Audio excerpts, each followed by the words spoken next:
Field rolls down the backstretch for the first time as they head to turn three with Kevin King leading the way. The field two by two with 3 and 4 wide down through turns 3 and 4 out of turn four for the first time. It's going to be Kevin King sitting back there in third as he got run around by a couple cars coming out of four. It's going to be Justin Fuller following the 88 of Mark Jorgensen Jr. Jr. leads out of turn two to the back straightaway here as we run lap number two clean and green, and returning to Michigan after a technical glitch. Hey, we're Chris, here. Hello. we are back. Forget the title of the stream and stuff. I'll get that worked out. We are back. Tyler Dalton went down pit road. Not sure if he had a penalty or something, but he is driven through pit road and is in 44th out of 45 cars, by the way, that started this race. Of course, Kevin King winning the pole presented by 811. Not sure what was going on, but apologies for the technical issues. But thankfully, you only missed like a half a lap. But Jorgensen, as you mentioned up front there, Justin Fuller, EJ O'Rourke already up 11 positions to third, Kev. Yeah, EJ in the units, Toyota just stepped on the gas. Sometimes in these restarts, if you choose the right line, something gets bottled up underneath you. Different things occur in the C's part. You can find yourself getting quite a few positions as right now everybody trying to bring their tires up to temperature, trying to find the right lane, trying to find a rhythm, and also to find that all-important draft. And you see the 84 of Calantoni riding right there in the fourth position right now. Kevin King has fallen back 4 spots. So you wonder if he's maybe trying to save some tire here in this race. But everybody pretty much single file in the first part of the field. It's about 17th place. That is where the action is. How about this young man back here in the 6 car, Dakota Long, making his debut tonight. And he is leaning on Josh Parker, who's there in the inside of that very dark black and gold car. I think it's a 32 of Sam Edwards, another driver making his debut in the series here tonight, I believe. Yeah, a couple drivers beating and banging off of each other. The one thing about this track, you seem to have a lot of security, meaning the car really sticks pretty well to the racetrack, and you can have a lot of confidence to get up alongside somebody. Physically put your car against them if you had to. I don't advise that that's a good strategy, but drivers will take a little more risk here when the tires are fresh and the cars have a lot of grip. You can sail it down, turn it hard, go down low to the bottom of the racetrack, drift all the way out to the outside fence. But you have to be careful, Chris. You do not want to get damage to the front end or any of the aero in this car. You're going to suffer a really long night if you're riding around here with aero damage. Yeah, the car is going to slow down a ton in that situation, so you do not want to get any kind of loss of like downforce or produce any kind of drag or anything like that. Was that a block or was that somebody dropping something? But Chad Coleman was just on the apron down the back straightaway there at Nelson Rivera. Not sure what that was about. But here we are again, 3-4 wide. Kevin Stone falling back a little bit there. Wesley Donaldson. There's Jose Gonzalez, the hot tamale. In the 26 is the draft playing a major role right now as we complete lap 6 already. The 41 going down to the apron here, and that is Justin Mons in a different paint. 4-5 wide and a 1. I think Jose saw that and said, I want to live to fight another day, and backed out of it. Yeah, that's one of those things where you get such a run, you don't want to give up on the run. But when you're down there at the bottom, when you get to the start-finish line, at some juncture, you need to find a way to get up the racetrack so that you can actually turn the car in. As EJ O'Rourke has gone to the lead in that 21 car, he has passed the 88 of Mark Jorgensen for the lead. So obviously EJ pretty sporty so far early in this 250-mile race, and he's up there ripping the boards. That's the EJ lane, as I like to call it. Yeah, I almost want to go back and look at that Tyler Dalton incident. It almost feels like got called for a penalty of jumping the start. He was so far out ahead and Kevin was behind him. I'm not sure what the situation was with that, but I'm pretty confident that the officials took issue with the position of the 9/19 car, and just did not like the way he got underway there. Yeah, unfortunate situation there for Tyler Dalton, and I'm sure he'll talk to me about it here tonight after the race or whatever. As he usually will share his thoughts about things here that have happened during the race here this evening. Hey, if you're in chat, obviously try to share it out to everybody in stream. Obviously, I'm going to try to pass out there share out the stream to everyone as much as I can here in the next couple of minutes. But just want to let everybody know that we are on the air, and here we are from the Michigan Speedway. As O'Rourke, now Fuller, moves up to second. He's going to pass Jorgensen, but look at Bobby Wetzel pushing that Mountain Dew car. Slingshot engaged all the way back up to the leader's bumper. Into turn one, but Wetzel looking good in that 9 car. Yeah, Bobby always has speed at these racetracks that carry a lot of speed, especially through the corner. When it's fast and technical, he's always in a good place from that standpoint. And this is the type of racetrack that I could see Bobby Wetzel pulling off a surprise win. Wetzel can definitely do it. Thought I saw something there, but we shall see. Mike Kelly, that speed number 2 car, looking pretty good. You see Nelson Rivera already got himself a win just a few weeks ago in Vegas. He's looking good here in his 22 car right off the bat here. Josh Parker, this is a Josh Parker type track right here. He's already up 25 positions to 9th after starting in the 34th position in that 81 car, so he's looking pretty sporty. And then the Jacob Proud caution. We got caution on the track, and it's Kevin Stone spinning over here in the back straightaway. And he's going to save it. And it looks like 1 car involved here, and this is going to be the caution that Tyler Dalton needs. Yes, it is. So going back and look at that restart, I think what Tyler was thinking, Kevin went all the way to the end of the Geico restart box and then took off. Tyler got to the end of the box and decided, well, we're at the end of the box. I'm free to go. He mashed the gas. But when they got to the start-finish line, I think iRacing took offense to what he did. On the initial start, I think it's go green with the game, with the sim. Right. So, but whatever it is, if iRacing called him out, then he had to serve the penalty, and he goes from second to, well, now relieved. Yeah, it looks like Kevin Stone, as I look at the caution, spun off the nose of the 77 of Robert Fryery there to bring out the caution. As we look at it again, you're going to see it off the turn 2 down the back straightaway. You're going to see the 17 go around, and there's the 77. So it looks like they might have hooked each other or something here. We'll get one more look here, see if I can get up to the crash cam. Oh, there's a different, yeah, right there. Actually, off the bumper of the 93 of Kevin DeBrown, it looks like. But Stone able to keep it going without hitting another car, so he should be okay here. The caution is out, and look at this. Kevin King is coming to pit road. So here with 115 laps to go, we got Kevin King and some others coming to pit road here to potentially top off this tank.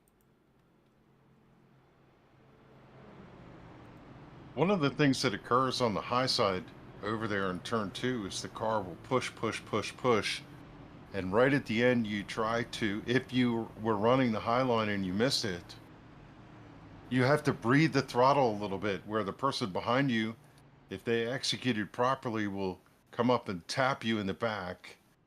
I'm not saying that's what happened over there, but that's a pretty common occurrence when you see a car spin off of the outside line of turn number 2. So first caution is out. And let's go ahead. We're going to step away and take a break here for a second. I'm actually going to send some links out real quickly to places. And we'll come back, get you more racing here from the Michigan Speedway. This tree is going to look great here. Did you call 811 to protect your underground utilities? I can't wait to see these roses come up. Dig, dig, dig! Wait, we forgot to call 811. Before you dig, make sure you can. Call 811 to know what's below. It's up to all of us to protect the ones we love.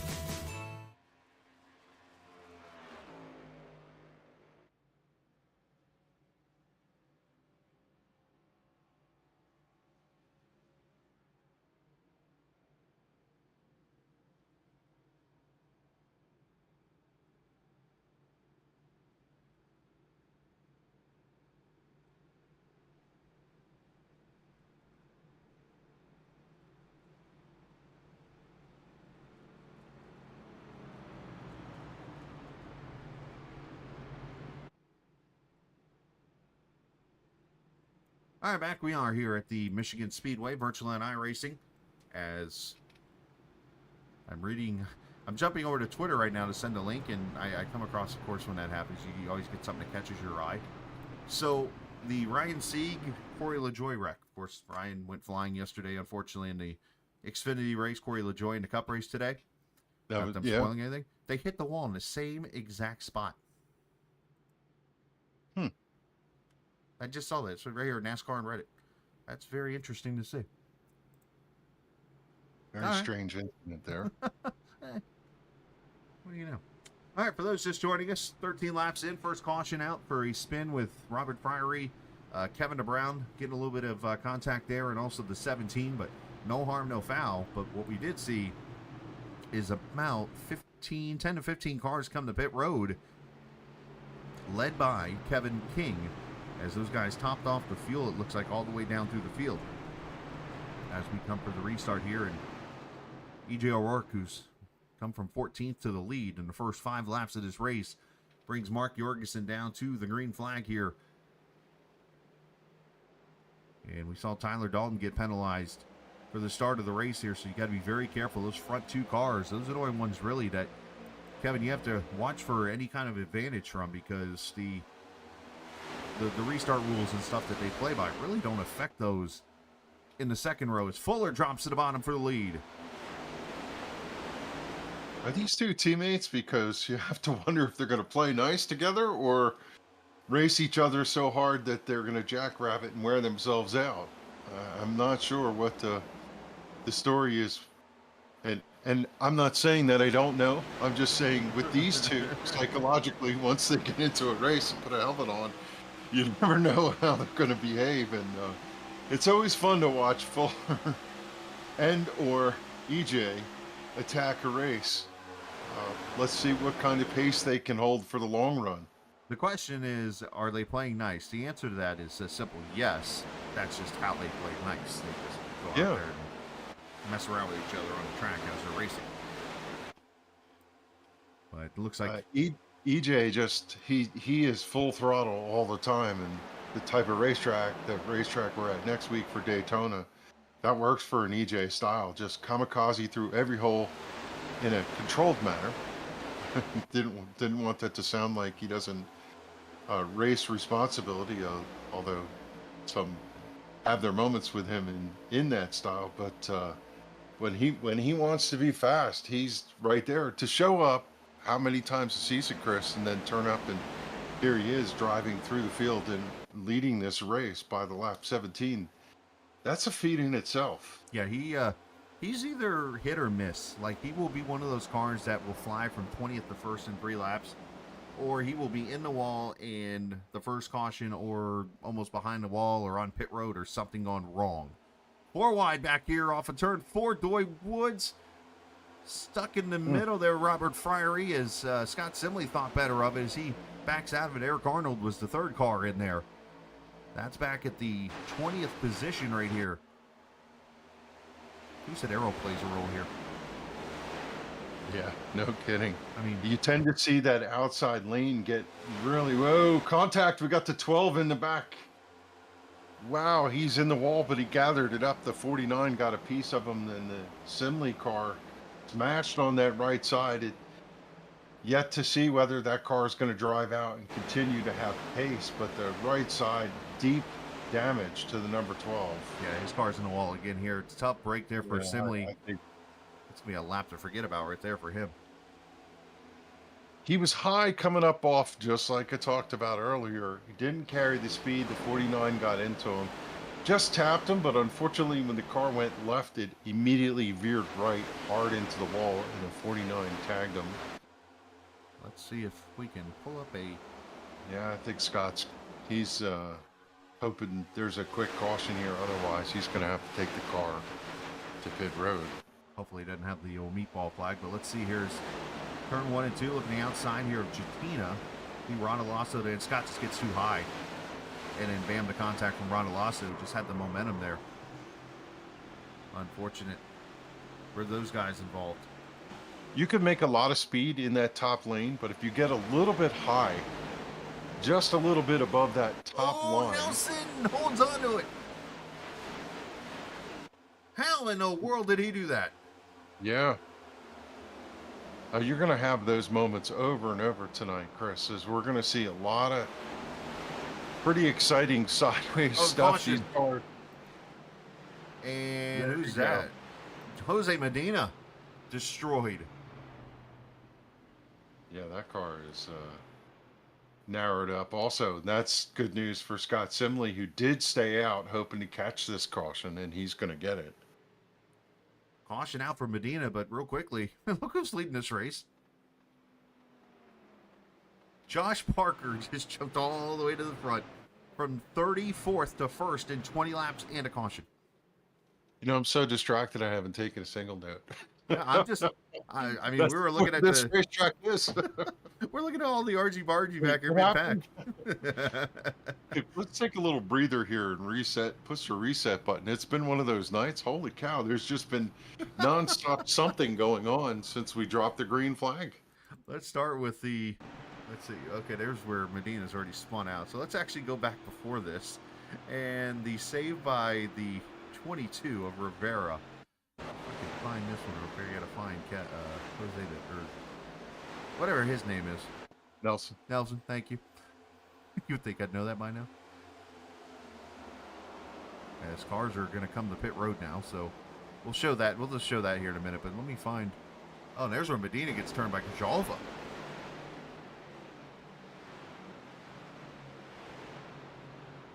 That was a turn-in argument for real estate there. Might have been. We'll have to look at that again. Believe it or not, I'm still over here. My timing is going looking for Nelson Rivera. This is a super tricky pit road, as almost the entire field has come in, and I see 4 tires being the wholesale option check and fuel. As Rivera actually is going to win the race off pit road.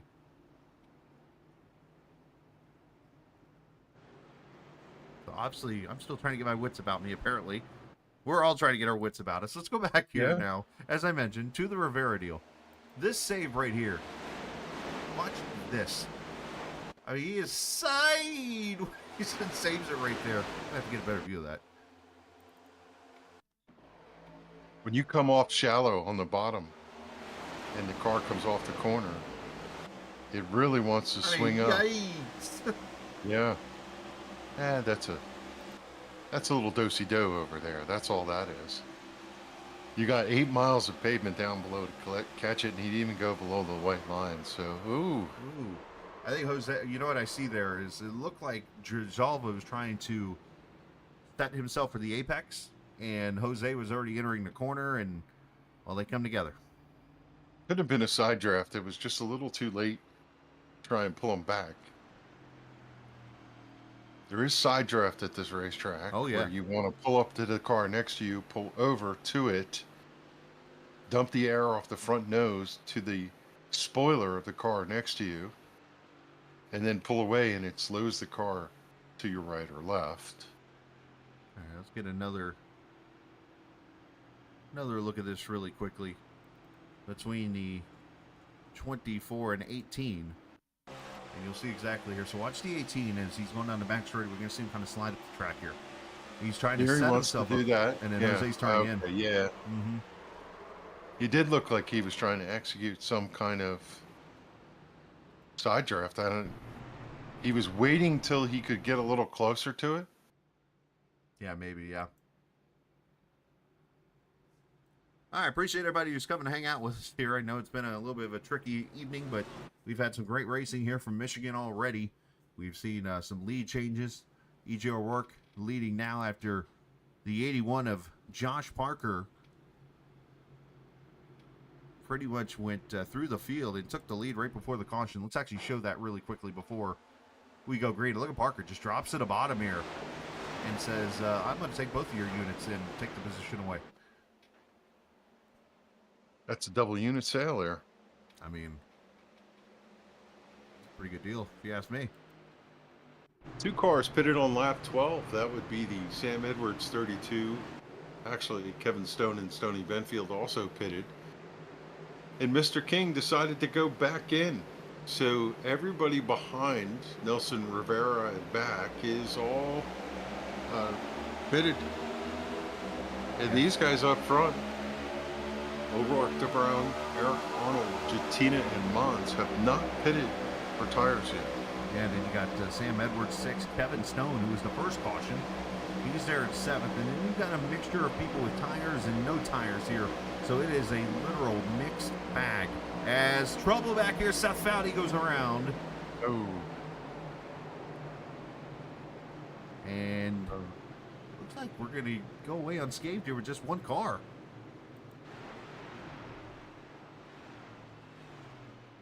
I'll tell you, these restarts are just so treacherous. You're 2, 3, and 4, sometimes 5 wide.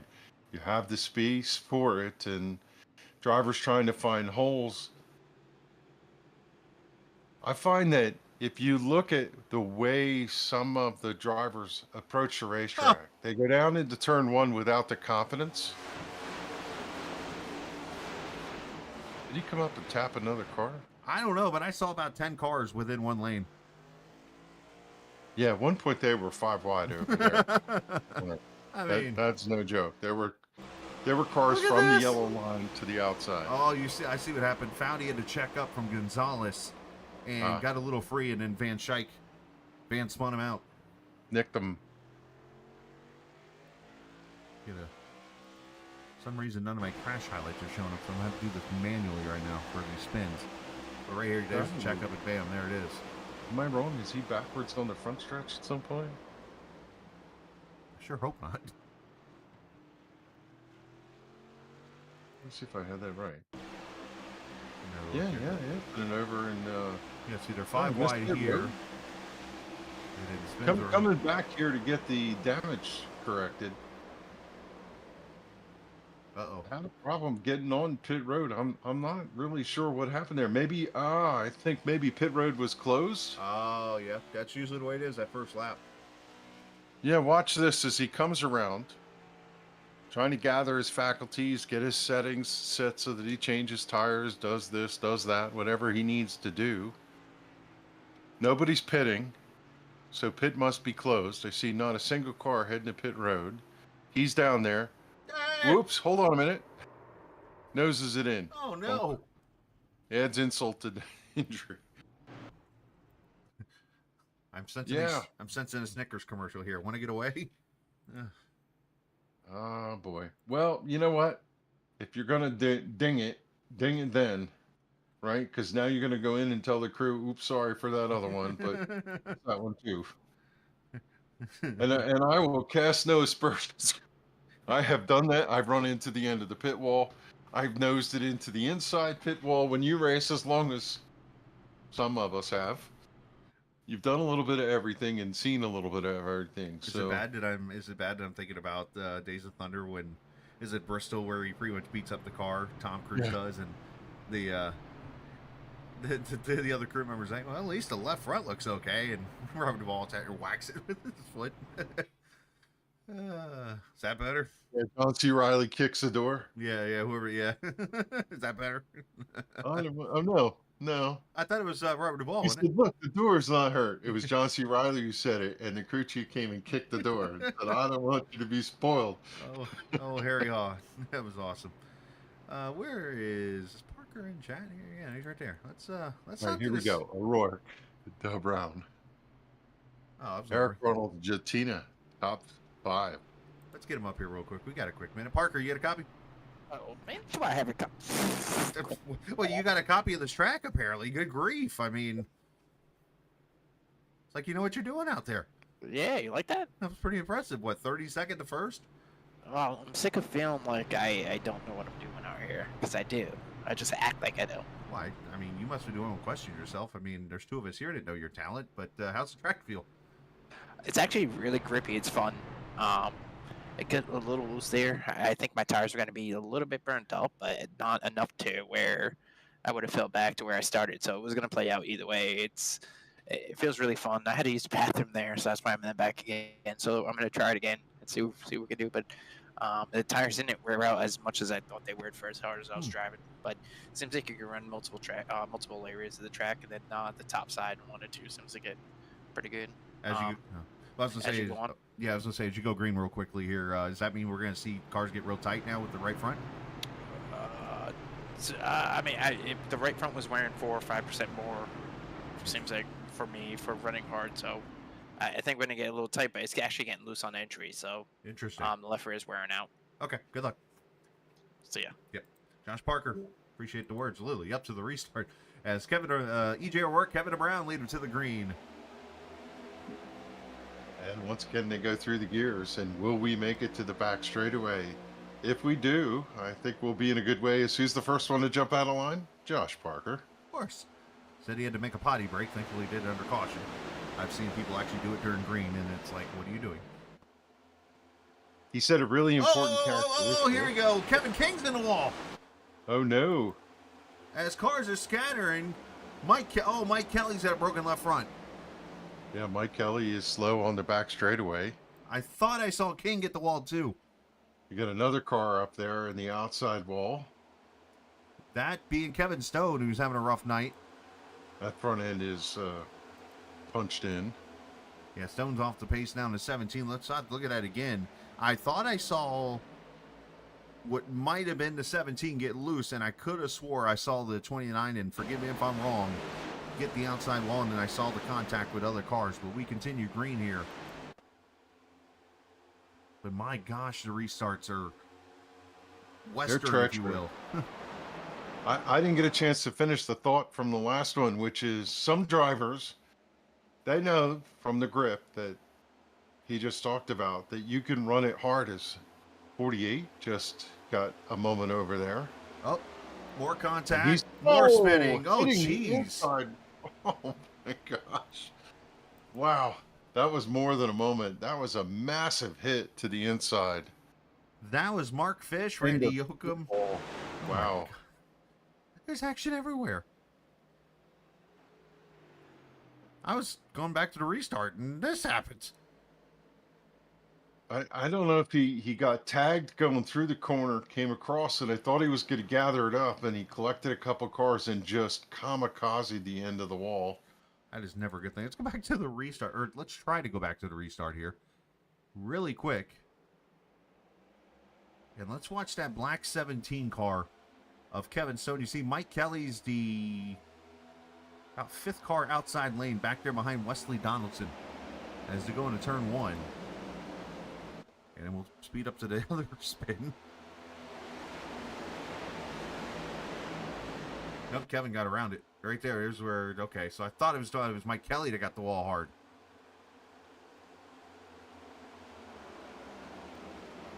And Mike Kelly right now. Things are happening so fast here that we can't even finish a thought here about one before the next ones occur. So Kevin ends up unscathed, but Mike Kelly second in points, unfortunately last right now in this 44-car race. Not what you want right now. As I see other things happening, it looks like. Let's go back live. I'll find the other wreck here. Caution is out. Yeah, some of these cars starting to look like modifieds. I can't keep up. So, I see this right, Brian Werman?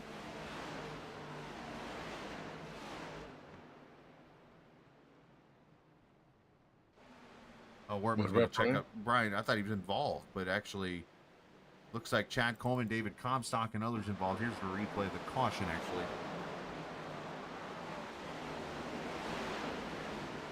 Fourth one of the night.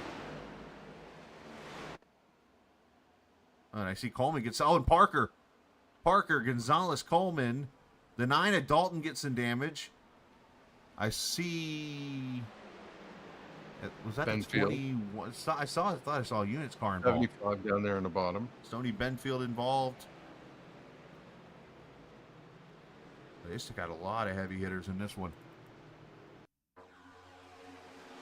And you got a mixed bag of cars coming to pit road again here.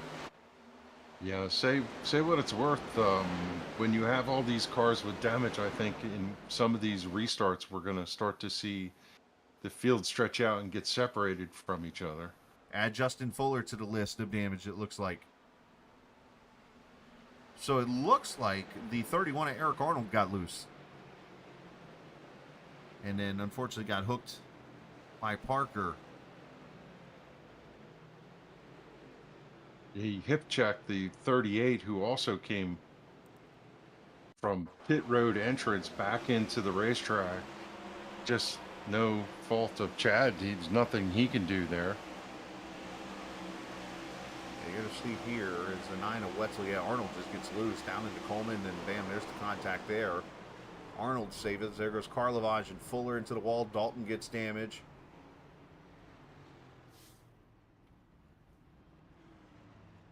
Wow.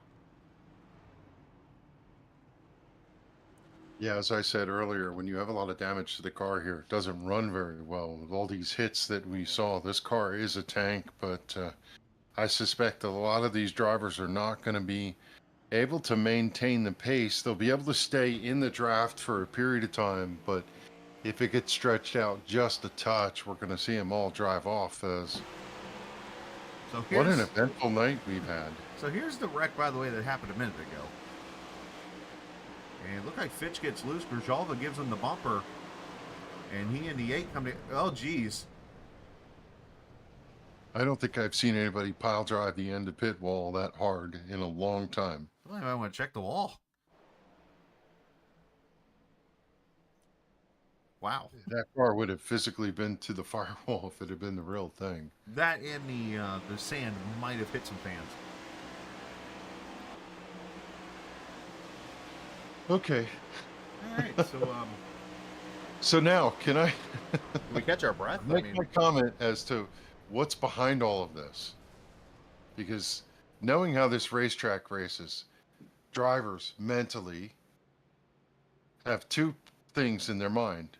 And we heard Parker talk about this. You can run wide open, but a lot of drivers know that on a restart, coming out of turn 1 for the first time, especially when the tires are not there, or there might be a lack of group, or you could be in an odd situation where you're running 2, 3, 4 wide tight to somebody and you want to be careful, you're going to ease off. You're going to go part throttle. You're going to go out of the corner, maybe on the edge, some of them, and the other ones being conservative. And it's not too different from having drivers with new tires and old tires, speed differences and other things.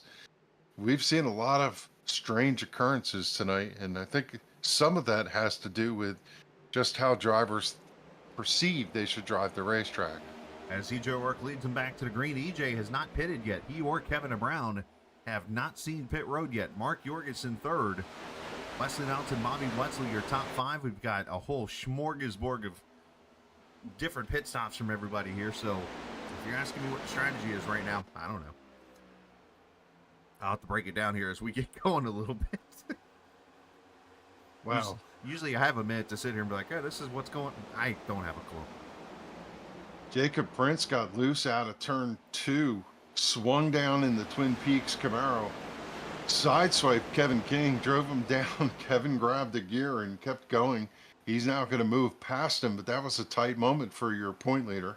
Did he actually hit him? Say that? Did he actually hit him again? That might be the first damage Kevin's gotten in like 10 weeks. Yeah, I'm pretty sure he checked him. Wow. As EJ slides up the track, almost kisses the wall, and here comes Jorgensen for the lead. EJ going to go down there and try to side draft him. However, Jorgensen drives her all the way down to Detroit to try to stay out of the side draft. Here comes Wesley Donaldson to the inside here. All of a sudden, David Comstock, who's got a win here at this racetrack in the Cup Series, and Richard Beasley now has more trouble, and Kevin King is around. Along with Tommy Ryan, Doy Woods absolutely mollywops the wall. Wow. There's a big hit down on the bottom. Maybe Friary? That's Doy down there. Ah, I think Doy's Give a Doy just went bye-bye. he just clobbered the wall on the inside.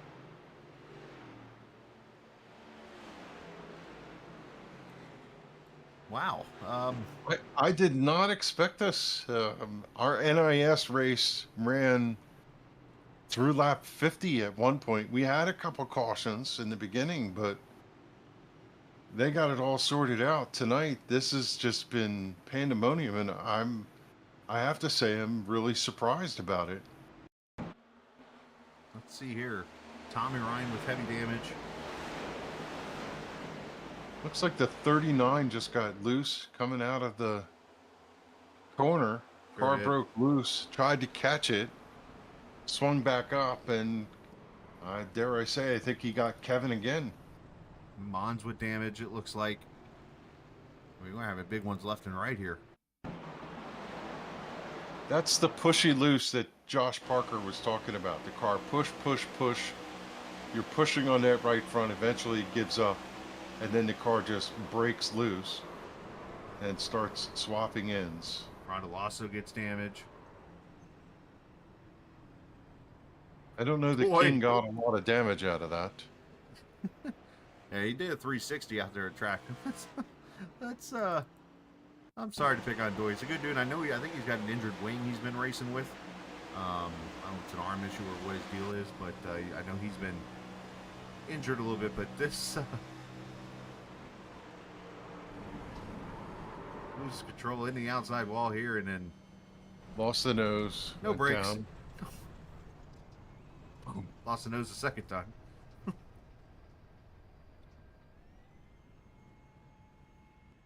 And then the nose came back to join him. Alrighty then. Parker with no nose coming to pit road. All these cars with damage.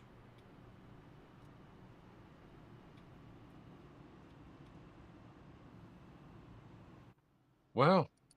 Well, EJ went to pit road for the first time. He had to go at some point and fill up with fuel. It's going to put him out behind the stack. This is where I'm sure that the race officials are on the radio talking to drivers saying, collective breath, everybody. Let's go. Let's clean this up a little. So we're 38 laps right now. A 125, 250-mile race. So we're going to go green at lap 40, which is 85 laps. So we're in the window to make this on one stop from here. You can do about 47 or so laps on a tank of fuel. So obviously, if you look at it from this point in the race, you want to get the 47 to go. If it turns into where we're seeing cautions here. Otherwise, go to, I would say lap 82, 83 or so, which is 42 to go. Split the run in half and go to the finish if we stay green from here. But you mentioned EJ O'Rourke has come to pit road finally. He and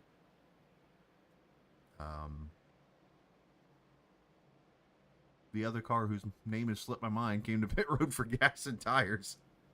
I'm going to make a projection. Ready? Uh-oh. They Kevin run Brown. 4 laps. They're going to run green to the rest of to the finish. I like it. I like the I positive think thinking. that's what we're going to see.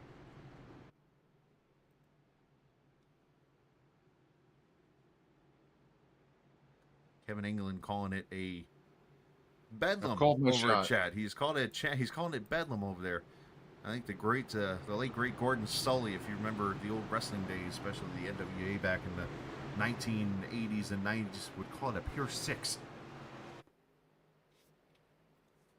As here we go, Jorgensen, Donaldson, Calatoni, Wetzel, and Beasley going to bring him to the green again.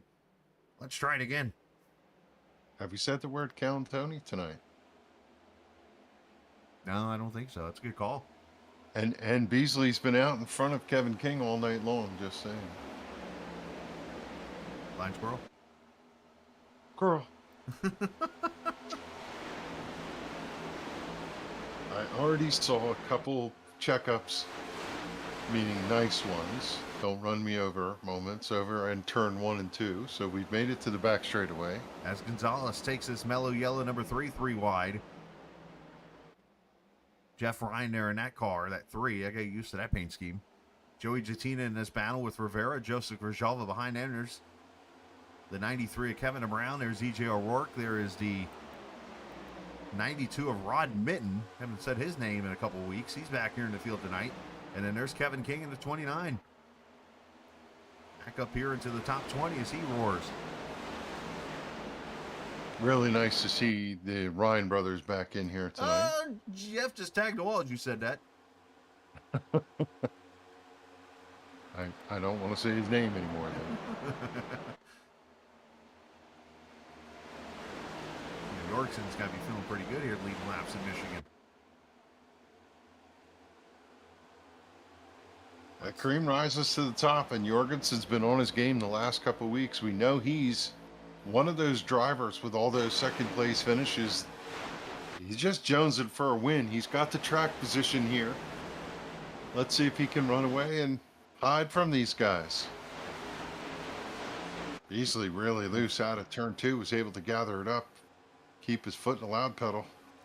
Yeah, they're just carrying so much speed off the corner, as you mentioned, the way the transition is of the banking. 18 degrees to pretty much flat coming off the turn 2 there. It just makes back in where the swap ends. Especially when you have a car to the outside and you're trying to make sure you stay out of their space. Now we've got a single file train up there through about the 10th position. Is good run for Charles Van Schaik in the number 9, sitting in the number 9 position with the fast lane number 23 right in front of him. Mike Montesi's had a quietly successful night early in the going here, working lap 43. His number 4 trans service Camaro running in the 8th position. Kevin Brown giving Jatina a little shot down at turn 3 and 4. And now Joey's going to slide up and to get out of the gas, maybe just a little bit there. And it's going to open the door for Kevin to go to the top side here. You see Gonzalez start to come back into the picture there in that 26. And if anybody's going to push you, it's going to be Kevin Brown. Yeah, and a little of what I spoke about, the field is stretched out quite a bit. I do see some gaps in the spacing, which means the pressure of running 2, 3, 4 wide is going to abate a little bit, and these drivers will have the opportunity to then do what is a normal thing at Michigan, which is race the driver in front of you and behind you, get in the draft. If you see a gap in front of the car in front of you, sometimes the better play, drive up to their bumper, push them up to the group and next in front of you and engage. And one thing, now that we're looking at the potential of a tire run, save your tires. Yeah. Drivers need to be really careful not to grind the tires by holding the car down in the corner. You want to turn in high, let the car roll down, pick up the throttle when the car turns the apex, and let it roll out, and make sure you don't push the nose all the way to the point where you plunk the fence going on exit. So Wesley Donaldson has moved to the lead past Jorgensen a lap ago, and they've kind of trying a little tandem here. They're trying to, I see Jorgensen is pretty much on the back end of Wesley, and he's been pushing them and trying to get him away from Bobby Wetzel and maybe trying to separate themselves here from this lead pack. Not a bad strategy to try here as we're 46 laps in. So, I mean, now I guess if we do get into a situation to where this race goes green from here, let's kind of break this down here, because again, we've got a whole mix of pit stop strategy here. We got the top 7 cars all pitted at lap 21, and there's the caution there. Kevin Brown's at 8th. He pitted at 37. Rivera pitted at 32, and then Montesi back at 21. So we've got 21, we've got 37, we've got, let's see, 36. I'm seeing all different numbers everywhere. So obviously going 21 with 47 will get you all the way to 68 potentially before we see green flag pit stops to start with here. So just to kind of show everyone where we're at right now. Normally when you get to some of these aero tracks where the draft is in play, drivers will start to look for teammates and work together in pods and groups. Donaldson, Jorgensen, Wetzel, they are all usually affiliated with the Sim500 Mafia, but sometimes they split into different groups. Donaldson and Wetzel, I think, are in the same channel, might be communicating and working with each other, where Jorgensen's in a different channel communication-wise. But I see Glenn Campbell, Joey Jatina in that channel, Montesi's in that channel, and all of them probably got lectured by the boss man to settle down and if they raced a little conservatively, they could find themselves into the top 10. So you and I talk about sometimes, Chris, how team name Mm-hmm. comes together and works together to do whatever it plays in different teams. And if you look down there to Aftermath and some of these other ones, always interesting to wonder how the communication in channel plays as to how drivers last a race like this. Yeah, it's a great question to ask. As we're 48 laps complete, and this is that time where this is one of those leagues where a lot of people go into certain channels. Like, you literally have 3 or 4 channels stacked with like 8 or 9 people, and then you got some chats. Look at Comstock driving there, take 2 for 1 almost. But then you get some other chats. Jorgensen gets loose in the middle of 3 and 4, in the middle of 3 wide. He's still loose. He and Beasley get together. Beasley goes spinning. Oh no. And did he get the inside barrels? If he did, he just grazed him as Comstock took over that second position. And caution I'll tell you, out. it's treacherous out of turn 4 sometimes. The car just does not hold. The right side looks okay. I'm more worried about the left side as I look over there. And no pun intended, it looks clean. No, I think he just missed it. He also hopefully avoided crossing the line over there and getting a penalty. I'll take the penalty all day over having a clean race car. And he is, okay, he's going to slot himself back up. Already, was he coming to find Jorgensen? Maybe he didn't pick up. I don't know. But either way, he was on one there for a second, it looked like. But Jorgensen right there gets free in the middle of the corner, and he's just still trying to catch it, and there's the contact. And wow, he drove out of it. Yeah. You could see the marks he left in the grass.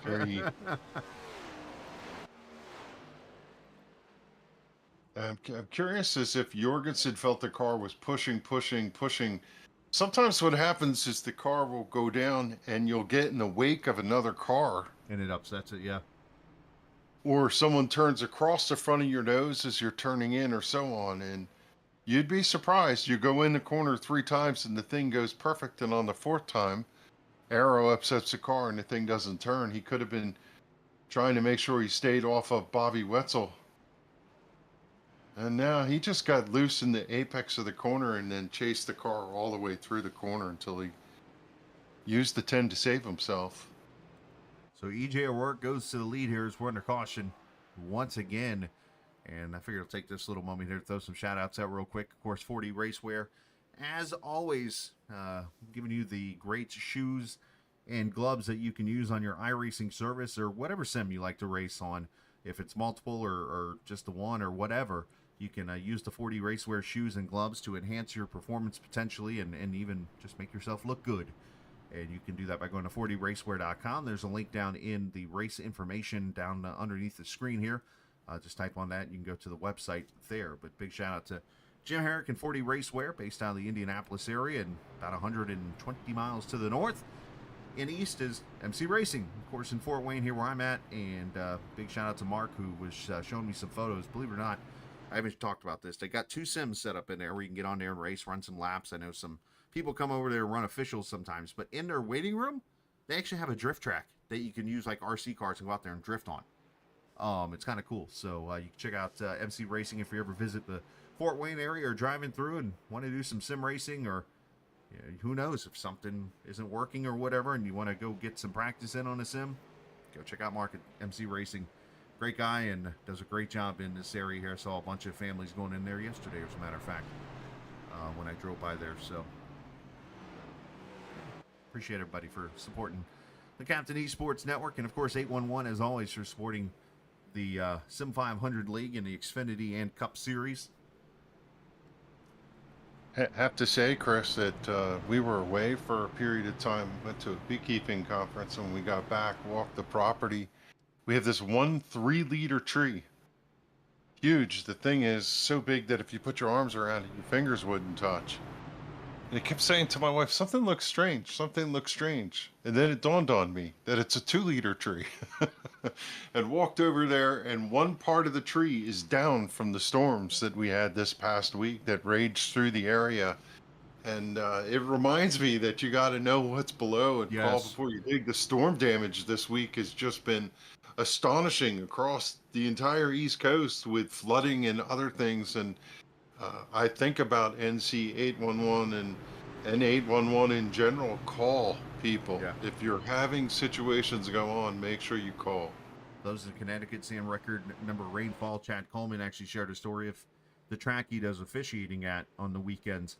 They got out of the driver's meeting and a supercell or whatever hit that area, and literally, I mean, he felt like a 70 to 80 mile an hour wind gust at the track there, which is kind of scary to have when you got just parts flying around everywhere. And Zjor Work leads them back to the green here. 53 laps complete. Kevin King up to second. All these guys staying out. The first car on tires, 8th position, Mark Jorgensen. Field races out of turn number 2 to the backstretch one more time. Everybody kind of stacked on top of each other. We'll see if we can get a couple circulations. One car slow out in the back, just kind of cruising down low. Trying to, it was Ron Hollifield, just didn't have a good sense of the car and stepped out. He's got Brian Wertman out in front of him, just trying to be patient and not get any incident points. Look at the paint scheme on that 74 this week. That thing is It's so spiffy looking. freaking cool. Yeah, that's What a sharp looking race car. Wortman back here. He did the paint himself. He's been fighting some issues there. I think that's the newcomer Jacob Prince there got loose. I'm not sure if it, you know what? I'm sorry. That was the 32 of Sam Edwards getting loose. But there's that paint scheme. Apparently, Wertman's been fighting a lot of like pain and stuff in his hands. Of course, just numerous health issues, unfortunately, for the driver of the 74, and he just finds some other things to do to kind of help relieve it. He's a painter. Yeah, got a Look at new it, 4 scheme wide. coming next week for Daytona too. Calatoni, Gonzalez, all these guys 4 wide. Comstock still got him 4 wide. Well, that is. There's that still is 3. Oh, and around goes there, Jorgensen. yeah, it wasn't. He comes to a stop there. Hopefully, nobody will plunk him. Jorgensen jumps to the pits. Oh, he's gonna tow. Nelson Rivera involved. I think I saw Joey Jatina. I did see an orange car.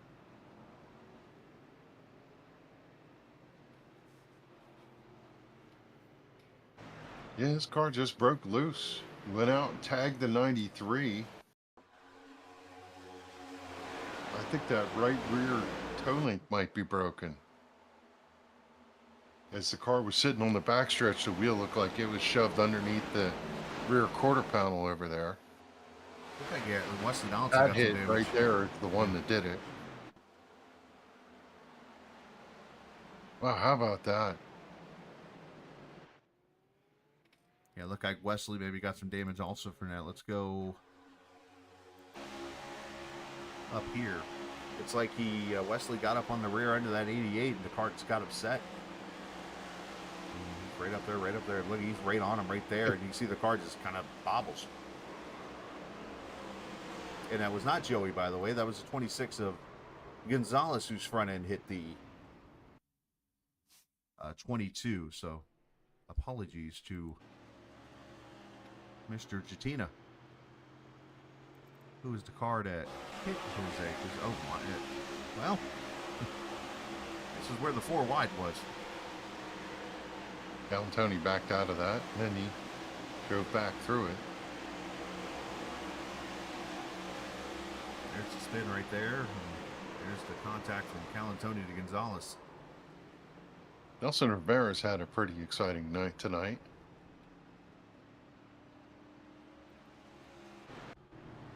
They get 4 sets of tires.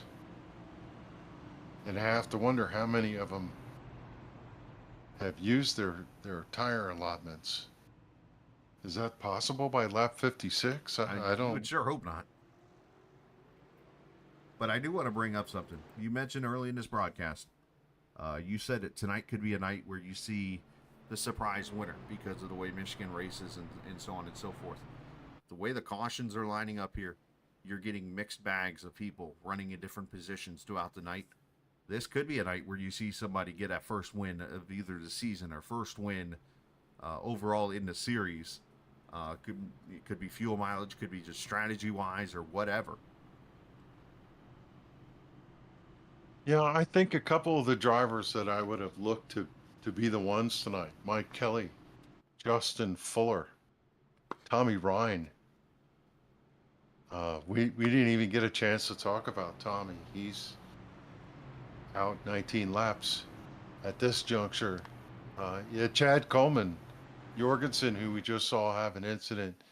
I can't count out Josh Parker, but he's got damage. These are the fast cars that this type of racetrack, they would be right there in the mix, and they're all down in the low 30s. So who do we have left? I'm not saying that there isn't somebody left in here to mount a charge, but some of those drivers that I traditionally think would be the hard charger fast drivers, a lot of them have had their challenges tonight. As I look at the numbers right now, I am counting a grand total of 31 cars still on the lead lap. Obviously, a lot of cars still getting damage fixed, from Ron Delasso to Gonzalez to Parker, Dakota Long, who's making his debut here tonight. And then, of course, you got Carl Lavage, who's a lap down. Jorgensen just went to pit road. But behind the wall, you've got, let's see, Tommy Ryan, Jacob Prince, Doy Woods, Justin Fuller, Mark Fish, Mike Kelly, and Joe Hudson, if he were to show up, could end up with a top 30 finish at this rate.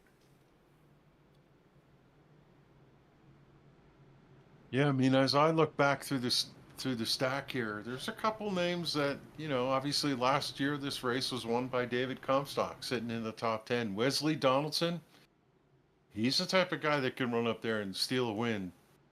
Anthony Calantoni, I think he's got the speed. Bobby Wetzel's got the speed. Mike Montesi is a driver who could sneak in here and steal one. I mean, there's not to say that there's other drivers that don't have the opportunity. I would love to see Richard Beasley get his track position back here. And we shall see if it can happen as we go back green here. Lap number 58. We are 4 laps from the halfway point. As King leads them, gets a good start. Rod Mitten, outside lane in that white 92 car.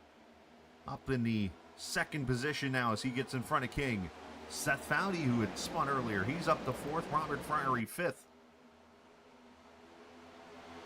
I think our list is a lot longer of cars that are not involved in incidents tonight. Justin Mons, the Ancient Gaming team, that 41 car has shown a lot of speed this year too. He's sitting right there in the top 5. So maybe I'll dial back my anticipation that we might have a first-time winner here, but let's see. Anything can happen here. So Kevin Brown getting a little loose there up top. Line already starting to form. That bottom line really pinches that outside lane coming into turn 1, because they need all the space in the racetrack they can to turn down to get it to carry the speed off of turn 2. Oh, Wetzel into the wall off Jatina. And there he goes into the wall. Bobby Wetzel into the wall, and this is going to be big. The 6 piles in, the Jatina. Beasley involved. He's got heavy damage. Medina goes around again. Eric Arnold involved. That car's done.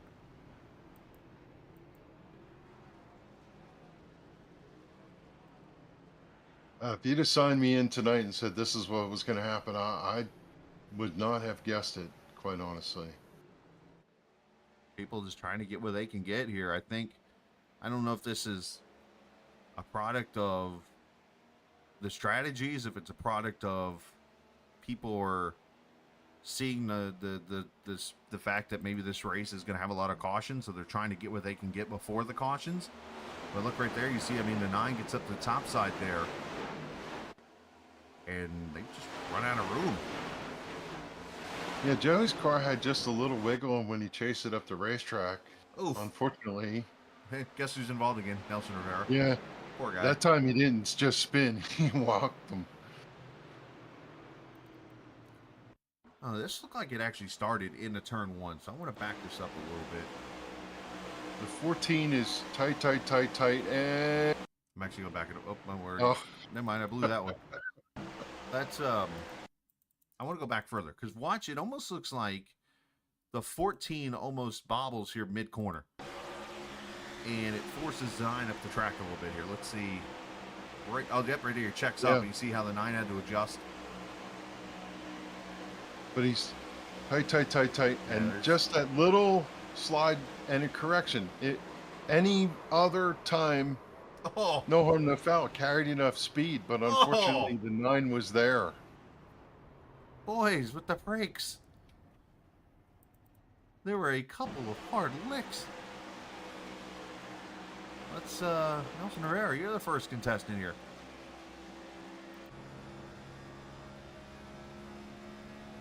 Can't see anything.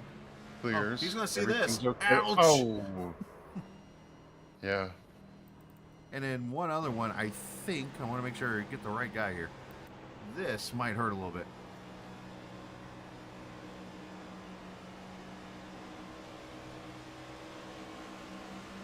Oh, he can't even Can't see see it. anything. Can't Can't see see it. anything. Oh, now you're gonna Now see there's it. smoke. Oh. Oh yeah. They're just looking for a hole, trying to get out of it, and Something I'm catching here, and I think back to pre-race, Kev.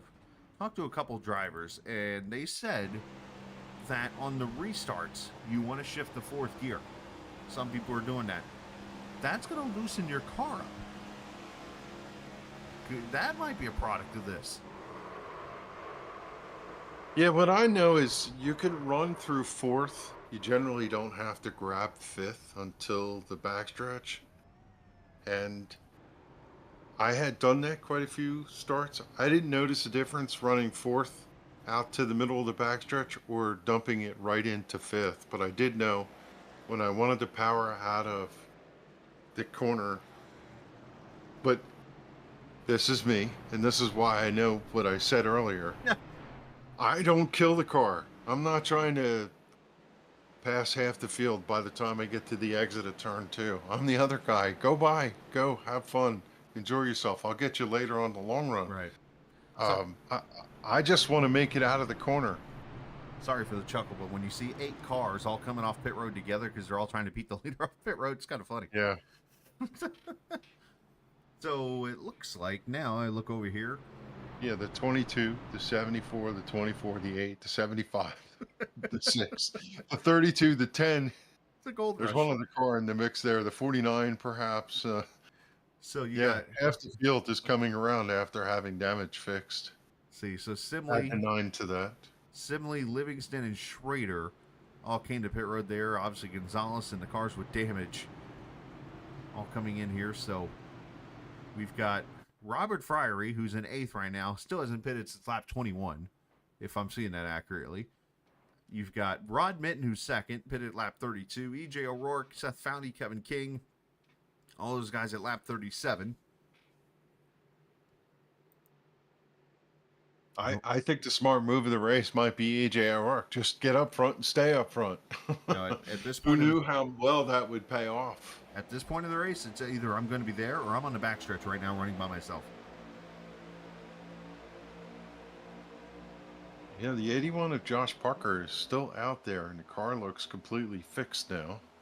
So we'll see whether he's able to carry that speed. We'll know very quickly because they'll find a groove that no one's in. All right, so 64 laps it's complete. bad, We're yeah. past halfway finally. That'd be a no. His car's just limping around as everybody drives around him. The car that took off out in the back is Dakota Long in the number 6. Wow. After those looks he just took, surprised to see that car up to speed.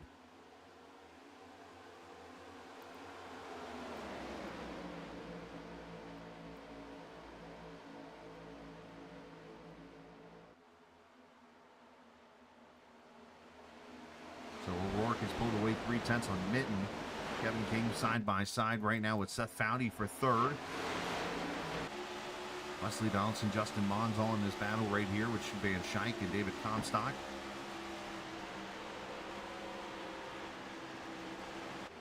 Ooh, couple cars getting loose here. Mons there just got out of shape. It looked like there, fell back. And man. 3 wide up here.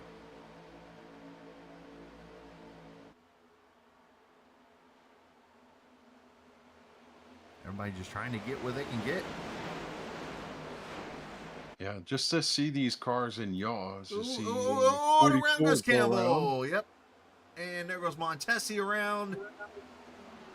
And we It have seems 3 wide out of turn 2 has been the Achilles heel for us, as the 44 was down low under the 4 and just slid up across the nose. we have a Tran service parking lot on the backstretch.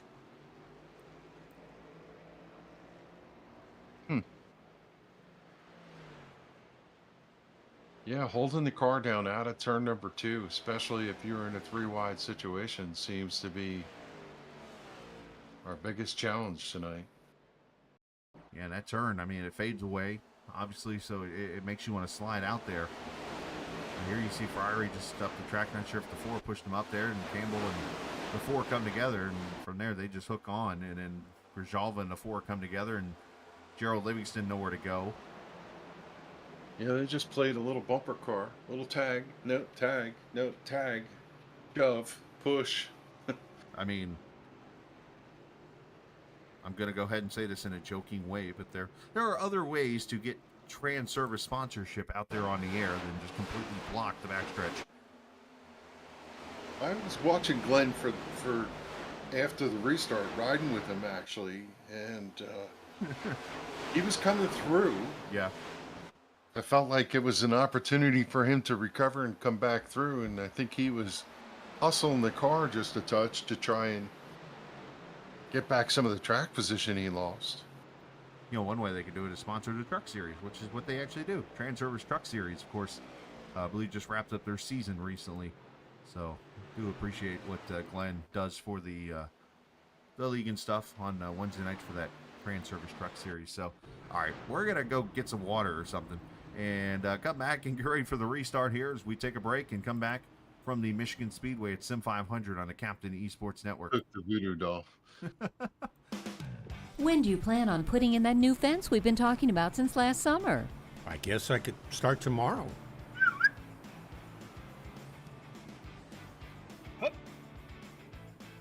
Protect the ones you love and protect your buried utilities by contacting 811 before you dig, either by phone, the web, or the NC811 app. Know what's below. Before you dig, visit nc811.org to learn more.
And back we are here at the Michigan Speedway. It is the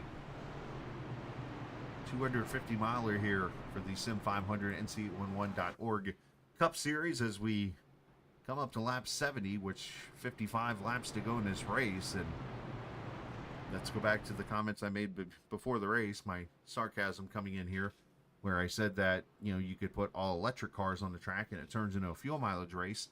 We are getting to that point in the race, Kev, where if we were to hypothetically go green from here, 56 laps, you got to find a way to save 9 laps of fuel. And I just don't see that happening here, and fuel mileage is going to come into play. What do you know? That's rather interesting, isn't it? There's always the opportunity to have the final leg turn out to be the best race of the year. And to the point, this is the racetrack to do it. We were excited coming in here that we were going to see an amazing race, and I still have hope that they'll get this sorted out. And we've seen some good racing in the fits and starts that we've had. So let's go. We've been on the air for 3 years total for Sim500, 2 years in the Cup Series, and it has taken all of almost 150 races for a driver to spot that we have a very huge monitor in the booth here. As Richard Beasley's quietly just jumped up in the booth here, and he's like, "Hey, I saw your chat or your TV, and I'm watching now." So he's watching the stream quietly here. But yeah, we're getting the push there from Donaldson up to the front here in this race. But yeah, this is up 5 wide. Contact there is Charles Van Schaik up to 6 wide. Did I just see that? I'm pretty sure you saw 6 wide. I saw it too. As Dakota Long is, well, he's driving like a driver of that 6 car. I just am going to sit and watch and see what this plays. It's kind of like watching a train crash in slow motion. Oh, it's Calatoni chops it was off Kevin Brown. There's Gonzalez right there. We look for the opportunity of something interesting to happen every time they come off the corner. And right now, I'm just hoping they get things sorted out a little bit. It makes me really nervous when somebody's way down low on the exit of turn 4. That seems to be one of our travel spots this evening. EJ O'Rourke gave room to Dakota Long. Now, the reason why you're seeing him just fly through the field, he pitted at lap 61, just 11 laps to go, so he's got fresh tires, and he is putting them to work right through the field here as he is right behind Wesley Donaldson. But the one thing I'm noticing, he's got a little bit of damage on that nose. You wonder if that is killing the speed of that 6 car, so he might need to sit right here behind Wesley. But let's go back. I see that might be a drinking word tonight. Let's go back and to the start-finish line here, and let's count. Well, that's the restart here. Here's my camera operator going to work. We'll go up a lap here, and we're gonna watch these guys spread out here for a second.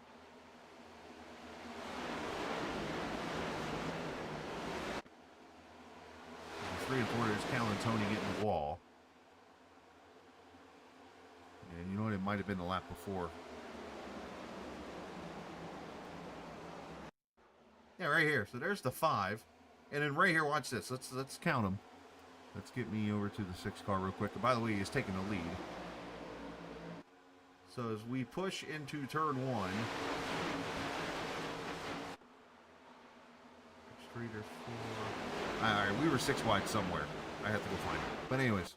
It was the lap before that. Was it the lap before that? Okay. That's turn 4, but right now they've gotten themselves down to 2 wide, and I thought maybe we were going to get there. And caution on the speedway for the 44 of Glenn Campbell. Campbell goes around again on the back straightaway, and now with 50 laps to go, we tighten up that window even more for fuel. I thought for sure this was going to be a good race for him. He was looking. That one, I don't know that one had anything to do with him. They were. Ooh, innocent bystander. Oh boy. Yeah. He's going to feel that one on Wednesday. Gerald Livingston just got dinked from behind. Livingston getting some damage in the outside wall there.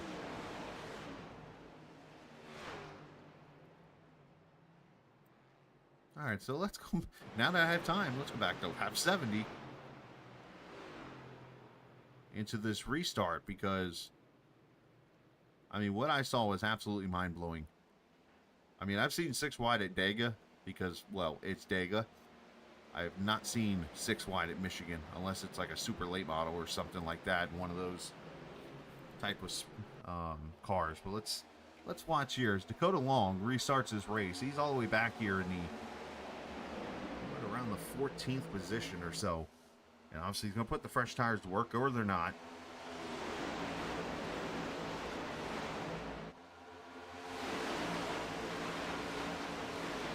to be patient. Obviously, roaring through the field here with the tires, but it goes right up here to the top groove, and this is where you get right here. It's going to be the 5. I mean, look at it right there's 1, 2, 3, 4. I mean, let's back it up a little bit. Yeah, that's the one that I saw That's right 6 there. wide right there. Yeah, there was 6 wide. Let's count this one officially here. I wish I had a telestrator.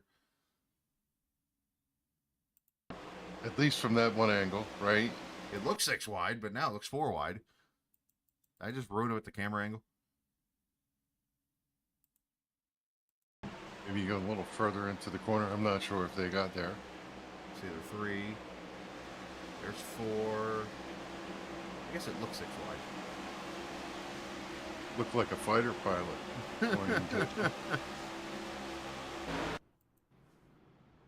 Well then. We were talking, Chris, earlier about tires advantage. And when you have someone, 6 has proven it, that has fresh tires, the car feels so good. You go through the corner, it really does stick. Are you brave enough to do what we just saw? Pick a lane, any lane, and stick it through there. Well, when The thing that's underestimated, Mhm. if you're not conservative, is you're putting everybody else who doesn't have fresh tires in a different position. As they squeeze closer together to get away from the car on the top and get away from the car on the bottom, or the car below the one below your left side, that's where everybody starts to wiggle and move and have their issues. We've seen time and time again how much the drivers also are coming out of turn 2. They don't want to lift, and they all come up as far as they can, and they look to the right and they see 2 cars and they think, well, I could move up to here because that's 2 car lengths and a smidge. They'll be okay. But unfortunately, if somebody's running in the middle, we have all those aero things that we've talked about, the grip levels, the yaw of the car coming off the corner, whether someone's pushing, whether someone's loose. I think there's a lot of factors, yeah. I think that all adds up to each, and that's happening in row 2, row 7, row 15 Right. tonight on the restarts, and in turn 2 and turn 4. So every one of those situations has yielded the cautions that we've seen all night long. And It's just And I sooner or think later, one of those is going to check the box and going to have the caution. I think the cars also, the drivers are getting to the point where they might not trust that they're going to get long runs. And I think that's what's adding up to these moves being made. But I want to bring Beasley on here for a second because I'm going to throw him under the bus here. Your best friend there in the 29. He and like 3 others just came to pit road at 48 laps to go. Would you have not pitted here to top off the fuel cell to go the rest of the way?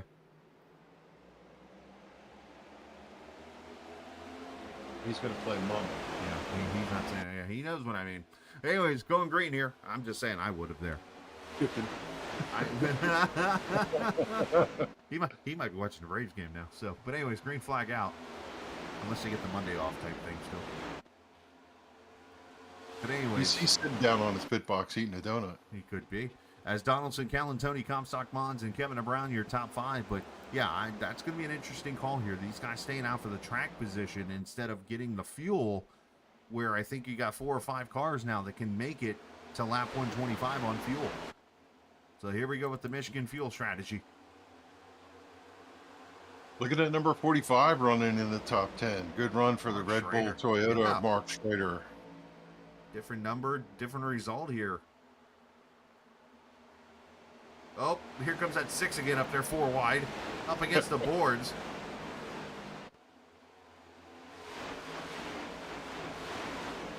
And he was up in an area passing Randy Oakham where I didn't think you could pass Randy Oakham.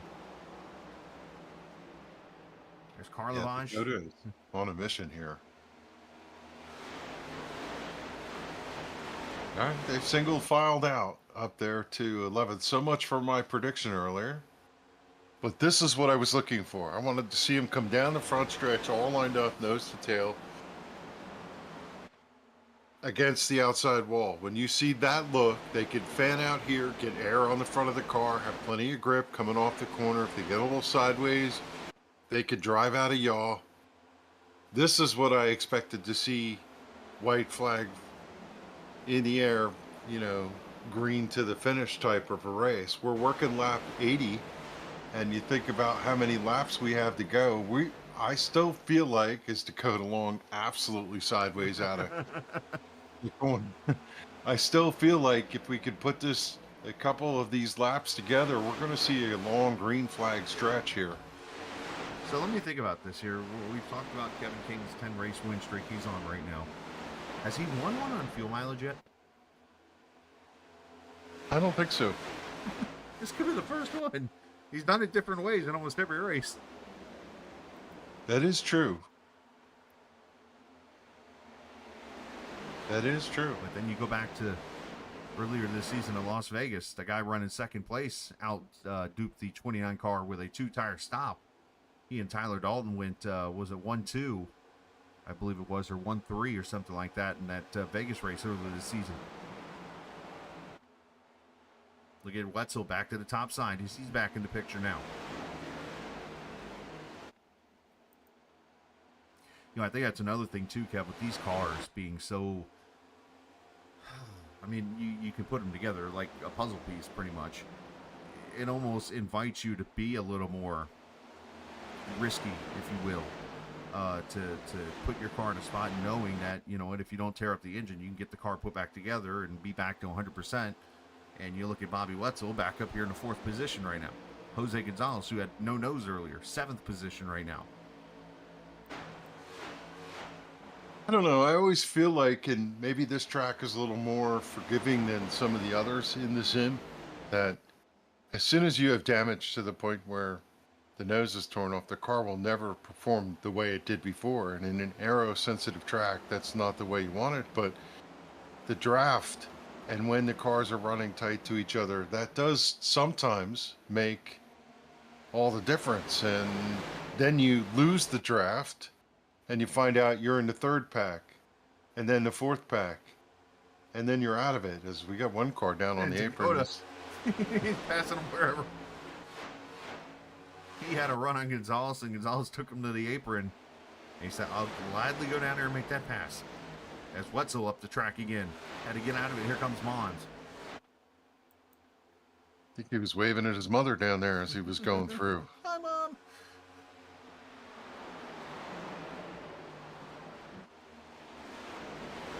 I mean, Long. Not sure if he took tires here, but if he did, he's... Oh, boy. Wow. That makes 3 wide. He's going to fall back a little bit here.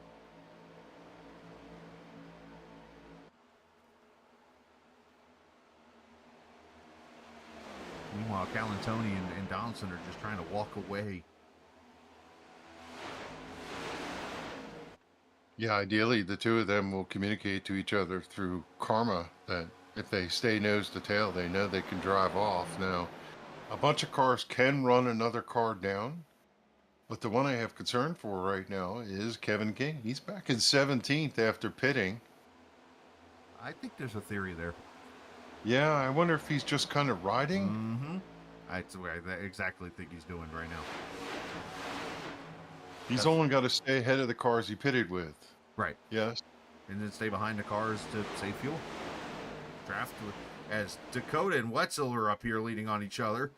Wetzel is in the top groove, but the 6 found a even higher groove. But he's not at the... He's right in the middle of all the cars that pitted. Well, let's just put a pin on him and see whether as the race wears on, whether there's something we're missing strategy-wise. Because Seth Foudy pitted the lap before him.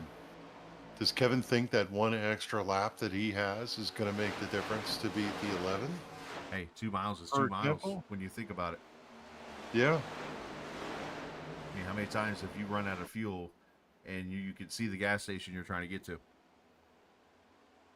I've never done that, but okay. Oh, I've done it once or twice. I've actually pulled in and had my car in neutral coasting to the pump. I pulled it off and shut it off and thought, I made it.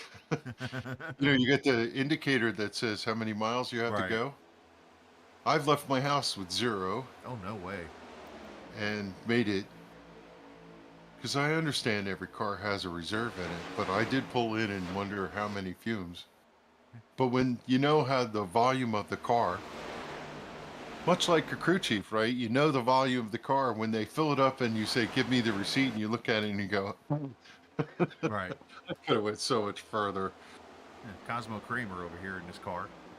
Right? So that's what some of these guys are thinking right now when they're looking at the gauge, which these cars don't have, obviously. No, But they just got pressure meters, but the technology that these guys use with if it's sim racer apps or race labs or whatever program they use to do their fuel mileage, they should know if they can make it or if they can't. And obviously, the couple cars we know that cannot make it, the 91 and 84 pitted at lap number 50, and they would need a lot of caution to be able to go 75 laps on a tank of fuel. Now, they've gotten a share of cautions, but if this thing stays green the rest of the way, there's no way. So those two are likely going to be on pit road. And then there's Dakota Long, who has another gear in this car apparently right now, and he is third, pitted at lap 75. And then you got Mons and Wetzel that pitted at 67, which, doing the math there, leads to 58 laps.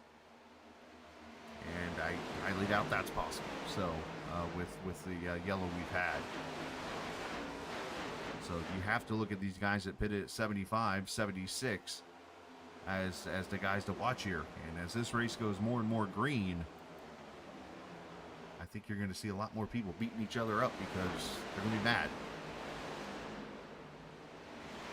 I'm going to make a prediction. I got my Sherlock Holmes, Johnny Carson. Downey everybody. Jr., not Cumberbatch. I think Downey Jr. was better. The 26 of Jose Gonzalez pitted on lap 75. Uh-huh. The 29 of King pitted on lap 76. If Jose needed to save fuel, he would not be charging as hard as he is running here in this top 5. Now, when I look at where he is, he's entering turn number 3 right now. 1, 2, 3, 4, 5. Kevin King's entering 5 seconds later, a 5 count. He's got a lot of track position to make up. That's not to say there won't be a yellow between now and then, or they won't have to pit both of them.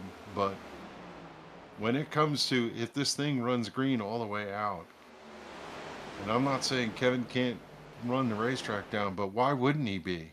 Well, let me throw this scenario at you. Who said he took tires at that stop? Which obviously didn't. It was a 4-second stop at the stop before that when he came in the first time to take fuel. If he didn't take tires, then you're looking at cars like Kevin DeBrown in front of him, like Mark Schrader, like EJ O'Rourke, Charles Van Schaik, David Comstock. Those guys likely have fresher tires than he does. That would be the only thing I can think of there. Graza did he just pop the wall over He there? might have. I didn't see it, but in a race Hustling like this, the car up out of the corner as EJ O'Rourke slid past him. this is a race Look where... at this race for the lead. Yeah. Wow, 4 cars under a blanket here. But I was going to say, Yeah. This is that race where I want that extra set of tires sitting in the pits waiting on me. Me too. They're going to make it 3 Oh, wide. boy. Oh, boy. Mons is going to drift up, get to Foudy. Foudy's going to tag the 84. Oh, wow. That is Holy moly. unbelievable that they made it out of that corner. I mean, did they... Oh, they're going to... Oh, I thought Foudy was going to get up and get him. I mean, these guys are 4 to 5 wide at Michigan for the lead.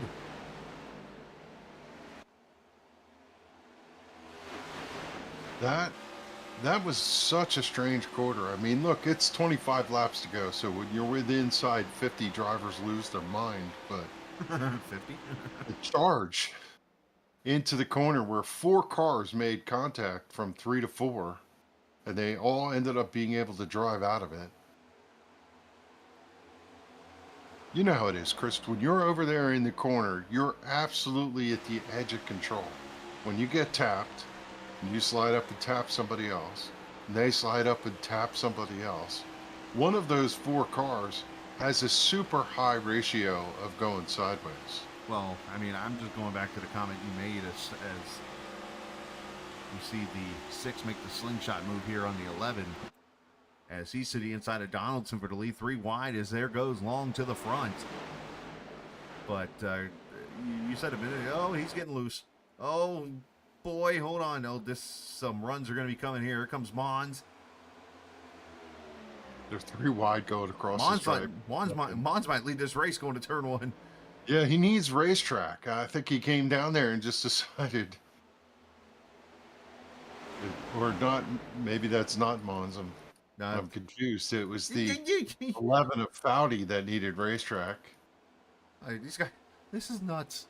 But yeah, they're yelling at each other over the radio. That doesn't surprise me. To answer your question, though, you said earlier that we go nuts with like 50 laps to go. These guys have been going nuts since 126 laps to go. Yeah.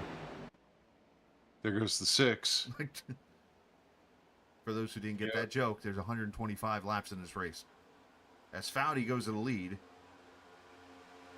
But the 6 was going Beasley there.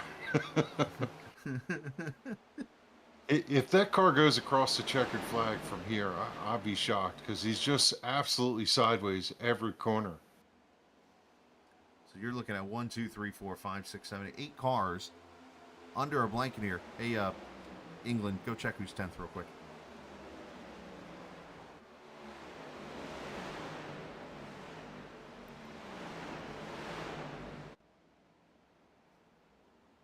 That was me out loud saying, look who's 10th real quick. And we're speaking of Kevin King, who just a few minutes ago, Kev was like, there's something not right here. He's 16th and struggling. Yeah. I think Harry Hyde said, all right, you can go now.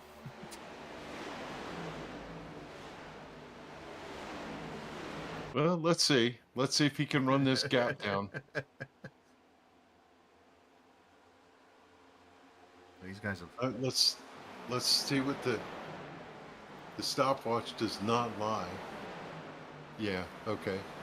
The back half of that group is running 41s. He's running a 40.76. He's running as fast as everybody but the leader that last go around. So, does he have enough time to track him down in 25 laps? Yes. I stand corrected. Hey, it happens. I thought it was really strange that he was back there for as long as he was, though. But maybe he just wanted to keep it interesting. You never know. But either way, my producer's been screaming at me for like 30 laps to go to break, and I don't listen to him. But we're going to go to break now for the last time before we get to the checkered flag here. Yeah, let's just hope that we don't get, here in the next couple laps. So let's come back into to the finish of this race. Easy. Up. Mons into Gonzalez. Saves it. Gonzalez. You knew the 6 to the outside, though, as sideways as he's been, and there goes my 26 theory. There was no way he was going to not be the recipient of that out of turn 4. I mean, they're just racing hard out here.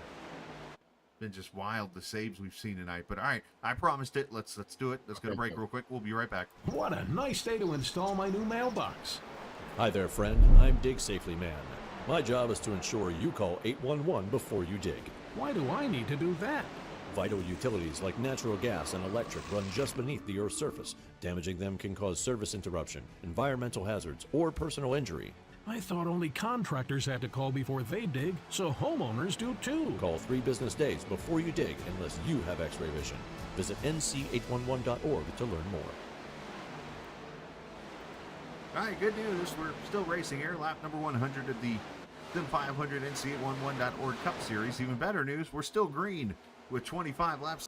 And what could be an upset here tonight if Foudy goes to victory lane. Been hearing that he's been out there running some laps and stuff outside of the race time. And has been getting a lot of practice out there. So he's doing a good job. Wesley Donaldson there in second. Dakota Long, I believe it's his debut in the series.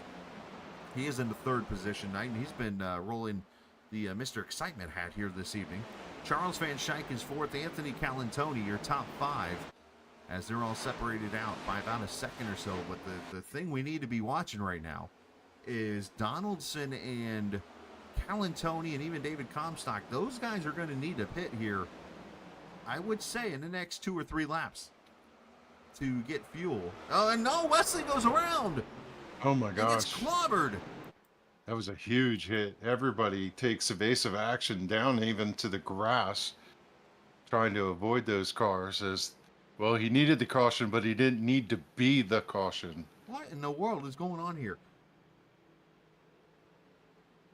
And if you were asking where Jose Gonzalez was, there was a 3 wide out of turn 4, the 6 on the outside, loose, banged into the middle car, and hip checked the 26 back to 10th position. So this resets the clock. I think everybody here is going to go get fuel to the finish if they need it, and 4 tires. Wow, the car just comes around. That's what I would want. And the 6 gets damage from it. Oh, that's too bad. That was weird. You know what it is? He was sitting on that little banking transition. And I wonder if, hey, first time I've said this word tonight, de-wedge happened.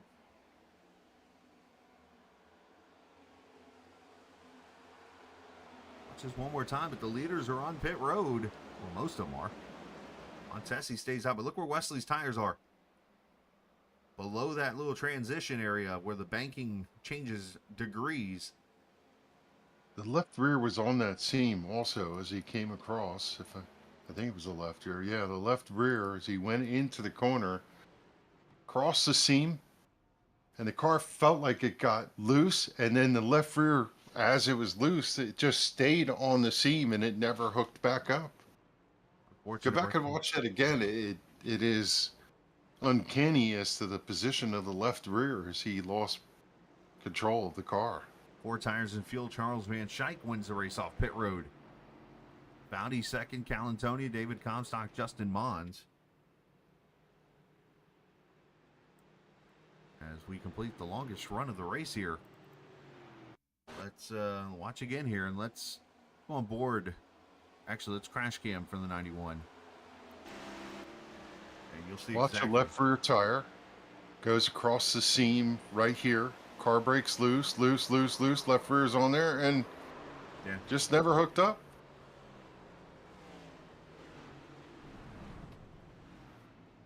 Strangest thing. When you ride the seams, sometimes they get you and you don't know why. And to your point, it could be that the left rear was down on the flat. The rest of the car was not. Well, the left front, once he hit that seam, as you mentioned, it slides up the track. The left front's still sitting on that bottom portion. So all the weight is on the front of the car then. And that's where it spins around on you. But, man, this has been crazy. I'm kind of hesitant to talk to anybody tonight. I talked to, who did I talk to earlier? I mean, obviously Beasley off the air, but we talked to, I don't even remember who. Oh, it's the 81 car of Parker, and well, he ended up piled up the next next caution. So I'm going to hold off here on interviewing anybody for the sake of their sanity. Like Mike, here's our strategy here. Mike Montesi pitted at lap 75. He leads this race. Van Schaik, Calantoni, and everyone else pitted at lap 103. So unless Montesi is out of tires, he is saving a set for later on in this race and thinks this yellow fever is going to continue that we've unfortunately seen tonight. But man, oh man. I can't say I don't like that call. If there's just one set laying down there, we saw how fast the 6 of Dustin Long was, or Dakota Long. So if you get 15, 20 laps into this and you can bolt on a set of tires, that could really pay off in the long run, Chris. Here's what I'm scared of. You got 5 groups of very fast cars that haven't been afraid of being aggressive. That are going to pretty much pounce on you like vultures here in a second. So Montesi, there's going to be a tidal wave behind him. Let's just hope he can keep it straight and nobody runs him over. Be very afraid. As we come to the green here with 20 laps to go. I like in some of these fast sprints at Kevin DeBrown kind of race. Calantoni's been good all night there in an 84 car. As here we go. Foudy jumps right up to the top side. Already spreading out, already 3, already 4 wide in the middle. As Grzyalva goes in there, hip check somebody. Yeah, Mitten was down low. As already you're seeing up, there goes Gonzalez, I think. Nicked.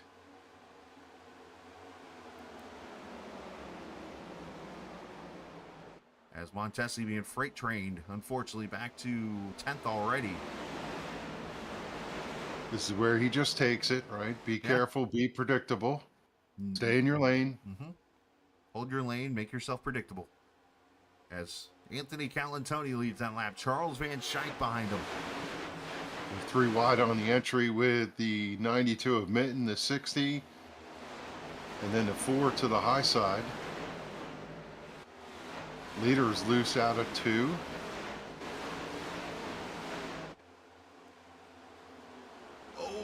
Foudy and King almost come together. As Kevin's up to 3rd. Mitten gets into the 93. 92 and a 93. What in the world? As Van Schijk led that lap. There's been quite a bit of contact here in these first couple laps. I'm watching at 41 and 9 back there. Mons kind of moving up there as Wetzel's been trying to run that top side.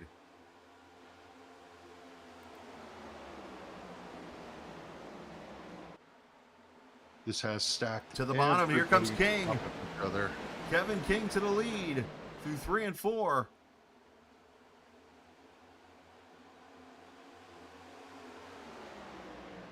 Check the box on lap 108. That's going to be difficult to take back.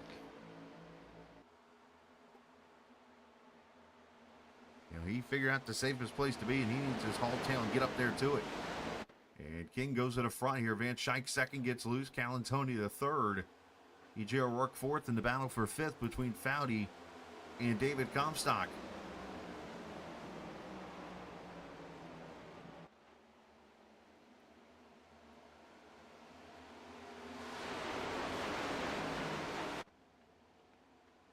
I mean, this has just been wild tonight. And it's only going to get wilder as we get closer to the playoffs. And oh, by the way, let's kind of preview what's coming. You know where we're at next week, Kev? Daytona. Yes, I do. Do you know where we're at the following week? Do we not go to Darlington? No, we go to the new Atlanta. Oh, yeah, that's right. So we go from this to a super speedway to a hybrid. Yeah. The next 3 weeks are going to be pretty wild. Randy Yoakum sideways on the entry, but he's able to gather it up.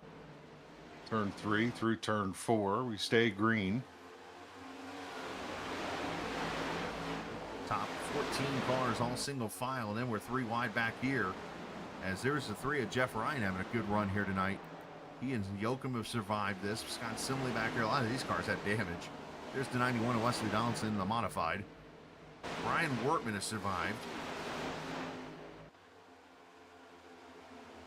South Foudy is down underneath the 13 of David Comstock. They're battling for that 5th position.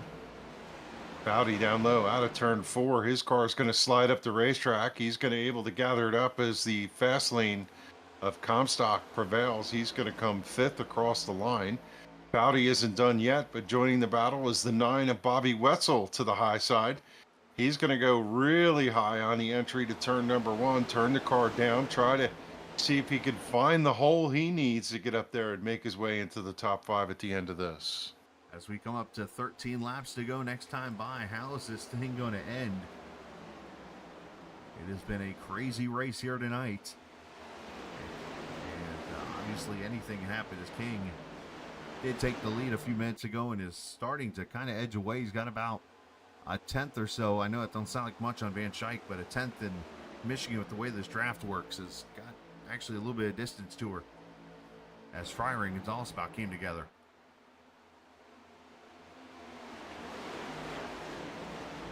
Tell you, disappointed for one driver, and that's Jose Gonzalez, the Hot Tamales Camaro. He was underneath Kevin King on that restart, trying to see if he can get the track position. He had a good run out of turn 2, and Kevin unfortunately took evasive action out of 2, came down, nicked the right front of Gonzalez, drove him down way into that gray area on the back straightaway, and by the time he recovered, well, he had lost so much track position. Now he's trying to find his way back up in there, and he's working underneath the 9 of Bobby Wetzel, almost to the Monster Energy 13 of David Comstock. So he is making a recovery, but think of all the track position he lost. He would easily be in the top 3 at this juncture. Tell you what, the draft is keeping Van Schaik in this race. You're seeing Kevin pull away through the corner, but then the draft just pulls him right back up to the rear of the 29. Calantoni still hanging on there, and then E.J. O'Rourke there behind them. But watch how the 23 just sucks right back up to the back of the 29. Yeah, King high on entry to turn 1, turns the car down through the middle, runs the middle through the corner, turns down so he can get a good run up. They move up to these 2 red hash marks, boom, boom, in that dark spot on the racetrack.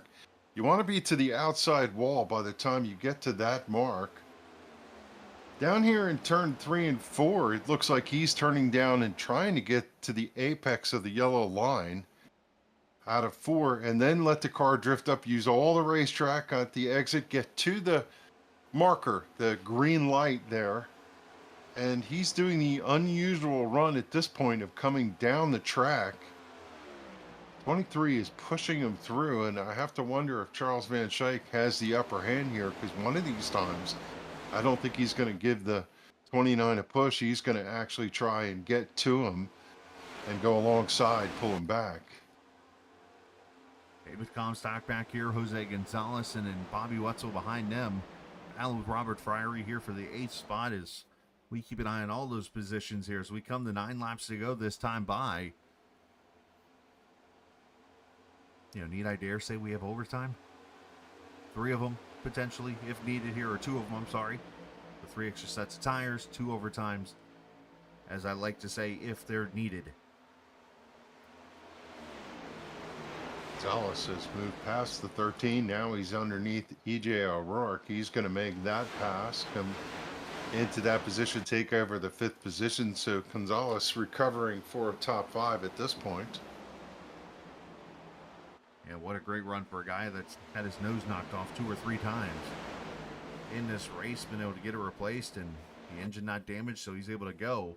And he's been able to hold on here in the top 5 and trying to draft off that 11 car and the 84 as they try to get back to Kevin King here with 8 laps to go. I thought in the customary fashion we would see Kevin drive up to the front and then drive off. Charles Van Schaik has stayed to his back bumper and able to keep him in play. The 2 of them running nose to tail haven't been able to drive off too far from the 2 out behind them, as side-by-side action for 3rd and 4th is going to bring Gonzalez to the back of the 84 of Calantoni, who had a wide slide and drift out of turn number 4. That's going to bring him back a little bit from Seth Foudy, who's taken over 3rd. And here comes Jose Gonzalez back into the mix. Jose is now there and challenging for that 4th position. As we ride on board with Foudy, looking pretty good here in this 3rd position as he just tries to draft along. You see him in 4th gear, believe it or not, up to 5th gear down the back straightaway. Sends it down there into turn 3, back to 4th gear, almost engine braking is what that would be, because he's using the engine to slow the car down. Yeah, I found on the long run, if you use the brake bias, you could get the car to turn in and slow the car down. But the other opposite of that is if you want to hold it, as we have a battle for the lead. Look at Van Schaik. He's on the door of the 29, and he's got the preferred lane on the exit. They're leaning on each other. Man, if you're coming out that close, it is Kevin you want on the bottom to trust. Let's see, Kevin's got the preferred line on the entry, and Charles is probably going to have to tuck back in behind him.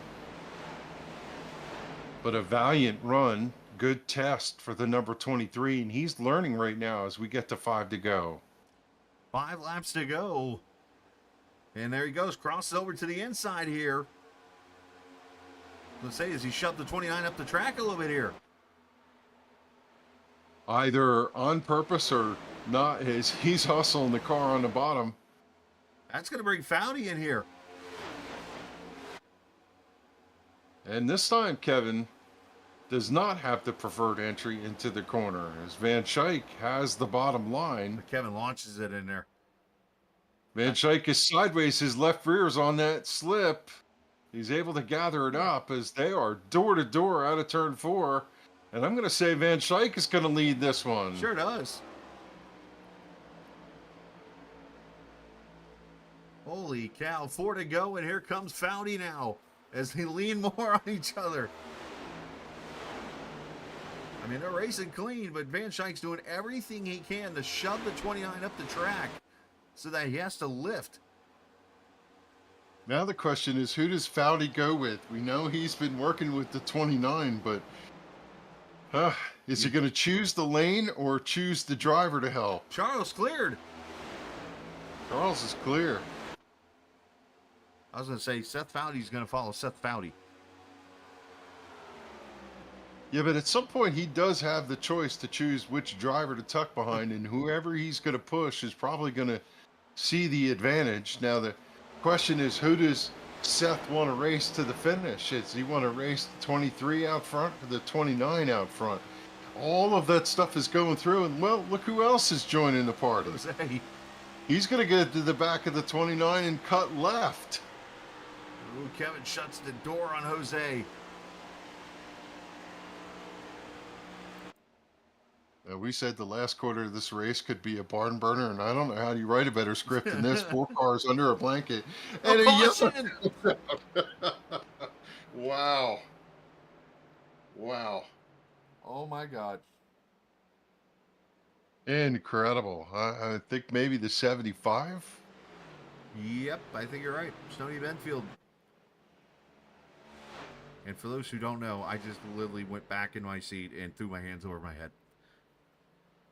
Just to kind of visualize my reaction. Yeah. Oh my gosh, who does this? Oh boy. Hey, who does this help out?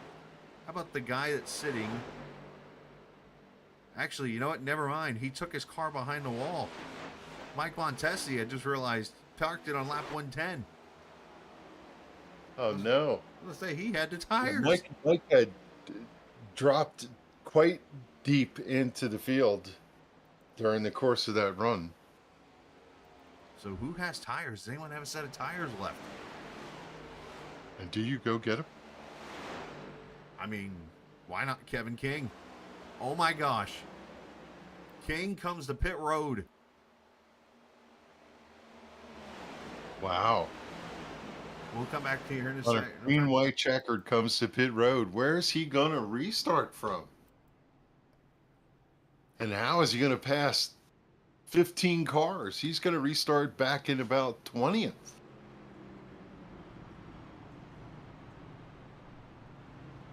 Maybe he's counting on a caution. Oh my God, he's got a set of tires. So does Simley. So Actually, there's quite a few cars on pit road. he's going to restart about 18th. Jeff Ryan had a set of tires. We've not talked much about him tonight, but Now, let's remind you earlier in this race that we saw at one point E.J. O'Rourke go from 14th to 2nd in 1 lap or 2 laps. So I am not ruling out this, and if it happens, I might just have to walk away. it'll be a Dale Earnhardt-esque thing when he won Talladega at one point, starting in the double digits. We would be talking about the 18th position, ironically, with 4 laps to go. Yeah. As Stoney gets turned, it looked like off the nose of Yoakum. They're not sure if he had help in the car behind him, but I have to wonder if Kevin looked up in the mirror and when he was heading across that line, he had to go, oh my. I can't imagine he feels the confidence that he could pull this off. Although, is he in, what, 11th? Where is he going to be scored? I've got him 18th.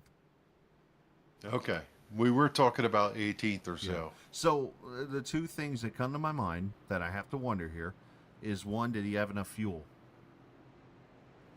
Because he might have cut himself off to where he can get to the finish of the race. And then two, did he know he didn't have the tires to get to the finish? Which I'm going to go with A before B on this one. But Van Schaik takes the top side here. All right, so for those who have not worn their seatbelts here for this race, put them on now. Strap in. It's going to get interesting here. Appreciate all the viewers. I know I haven't said thank you at all tonight. It's been a wild race, but thank you to the viewers watching here this evening, especially with all the issues before the race, too. But if you're new to the channel, hit that subscribe button. If you aren't new, we appreciate you coming back. And know that next week's Daytona for Monday night. Sunday night, we crown a champion at Homestead for the Sim500 811 Xfinity Series. And we got plenty of other racing. Wednesday night, Thursday night, Friday night. I had 2 nights off this week. What are you going to do with your 2 nights off?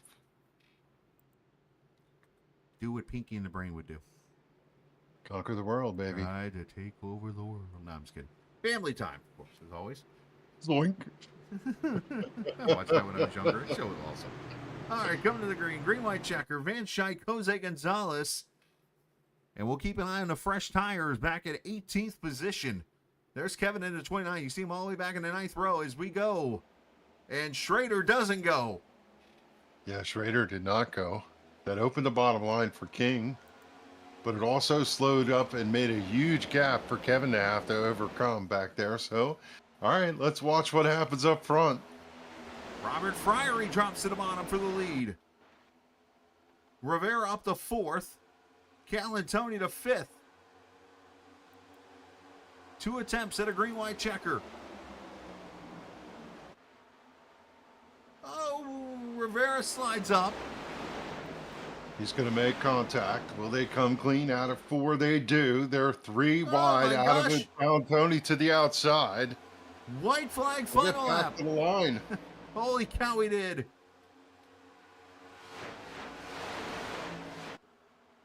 Charles Van Schaik and Robert Friery have pulled away from the field here as Calantoni up the track. Rivera leans on, and into Kevin King they go wrecking. King saves it, but the win streak is going to be over.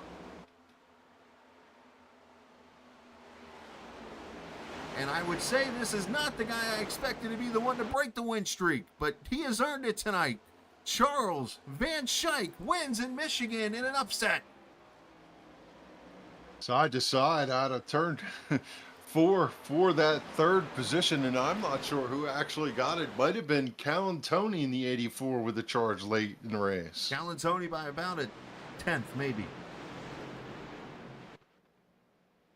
I'll tell you what, the race for the 23 against the 29 was heads up all the way through that last segment. And I believe Kevin's going to be checking his notes to see whether or not that made the right call there for it. But can't take it away from that 23. This was not a gimme. He earned this race.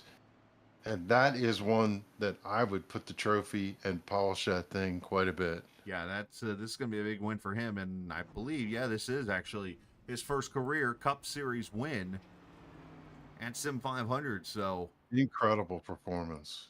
I mean, he found himself up there at the front with the way the strategy all worked out. Robert Friery to third finishes second. Calantoni finishes 3rd. Gonzalez and Jason Karlovage gets a top 5. Well, you got to watch every lap just to find out what's going to happen. And incredible.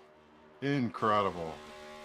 I mean, the GOAT Racing diecast, number 23. Changed 21 spots. Dylan Rosenberg, is this level of drama normal around these parts? Yes. Yeah. Yes. Yes. Yes, it is. You not see what I broadcast during the week? Oh, man. Oh.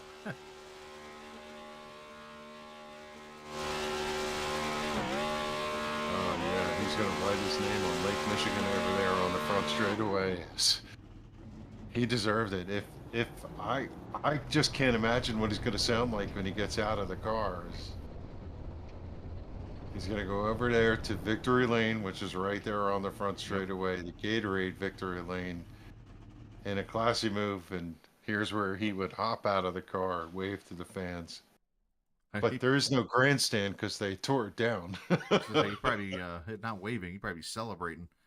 This might be the personification of if Charles Van Schaik wins, they'll tear the grandstand down over Kevin King. And there it is, ladies and gentlemen. Look on your screen. Sitting there in Gatorade Victory Lane is the GOAT Ford Mustang of Charles Van Schaik and what will be one of the most memorable races of his life. Van Schaik wins it by a half second over Robert Fryery to third. Calantoni third. Jose Gonzalez and Jason Karloff your top five. Seth Foundy finishes sixth. EJ O'Rourke finishing in the seventh position. Rod Mitten ends up eighth. Ninth to David Comstock. Justin Mons finishes 10th. Joseph Grzyova 11th. Bobby Wetzel 12th. Jose Medina 13th. Randy Oakham 14th. And Scott Simley finishing in the 15th position. As we look at the rest of the field here, 16th going to Nelson Rivera. Brian Workman 17th. Jeff Ryan 18th. Kevin Brown 19th, Mark Schrader 20th, Wesley Donaldson 21st, Matt Rodolasso 22nd, Kevin King ends up 23rd, Kevin Stone 24th, Chad Coleman in the 25th position. All these cars had issues tonight. Tony Benfield, Eric Arnold, Mike Montesi, Dakota Long, Josh Parker, Gerald Livingston, Glenn Campbell, Sam Edwards, Joey Jatina, Richard Beasley, no offense, 36 to Mark Jorgensen Jr., 37th Ron Holyfield, 38th Tyler Dalton, 39th Doy Woods, 40th to Tommy Ryan, Jacob Prince 41st, Justin Fuller 42nd, Mark Fish 43rd, and with the extra cars here tonight, Mike Kelly, who is second in points, by the way, 44th in this race, and Joe Hudson might have sat back at a betting place and watched this race or something. But either way, and this was a crazy race here. It, as they say in dirt terms, went western. That's a good way of putting it. I'm going to talk to the top three finishers in this race, and Anthony Calantoni obviously has found a way to survive and finish in the third position here tonight in that Talking Giants. Number 84, Anthony, obviously an interesting race to say the least, man. But to come back with a third place finish here tonight, consistently up front throughout the night, how you feeling? My right arm hurts. My right wrist hurts. I'm holding the steering wheel so tight. But yeah, like you said, Chris, that was crazy. That was a crazy race. That was a very hard fought third place. Yeah, I always try to come up with, like, I always try to, when I strategize my questions, it's like what I saw in the race to different drivers. But yeah, I saw you do this or do that or do this. But I'm going to take the high road here and go with the old question a lot of great streamers out there like to ask. Talk about your race. My race, I just kind of just trying to stay out of trouble, and we found trouble there. Couldn't check up a couple times in time for a wreck. I think I got Beasley one time, and I didn't mean to get into those guys. It's just everything that was happening so quick, and just tried to keep the rear tires on it. I guess I was doing pretty good. That whatever that 20 lap run we had, actually, car felt pretty good there. I was 10 laps away from pitting anyway. Unfortunately, my teammate Wesley spun out there and brought the caution out, but we were kind of in no man's land, so we weren't going to finish how we were. And unfortunately, good things have to happen, but it worked out, I guess.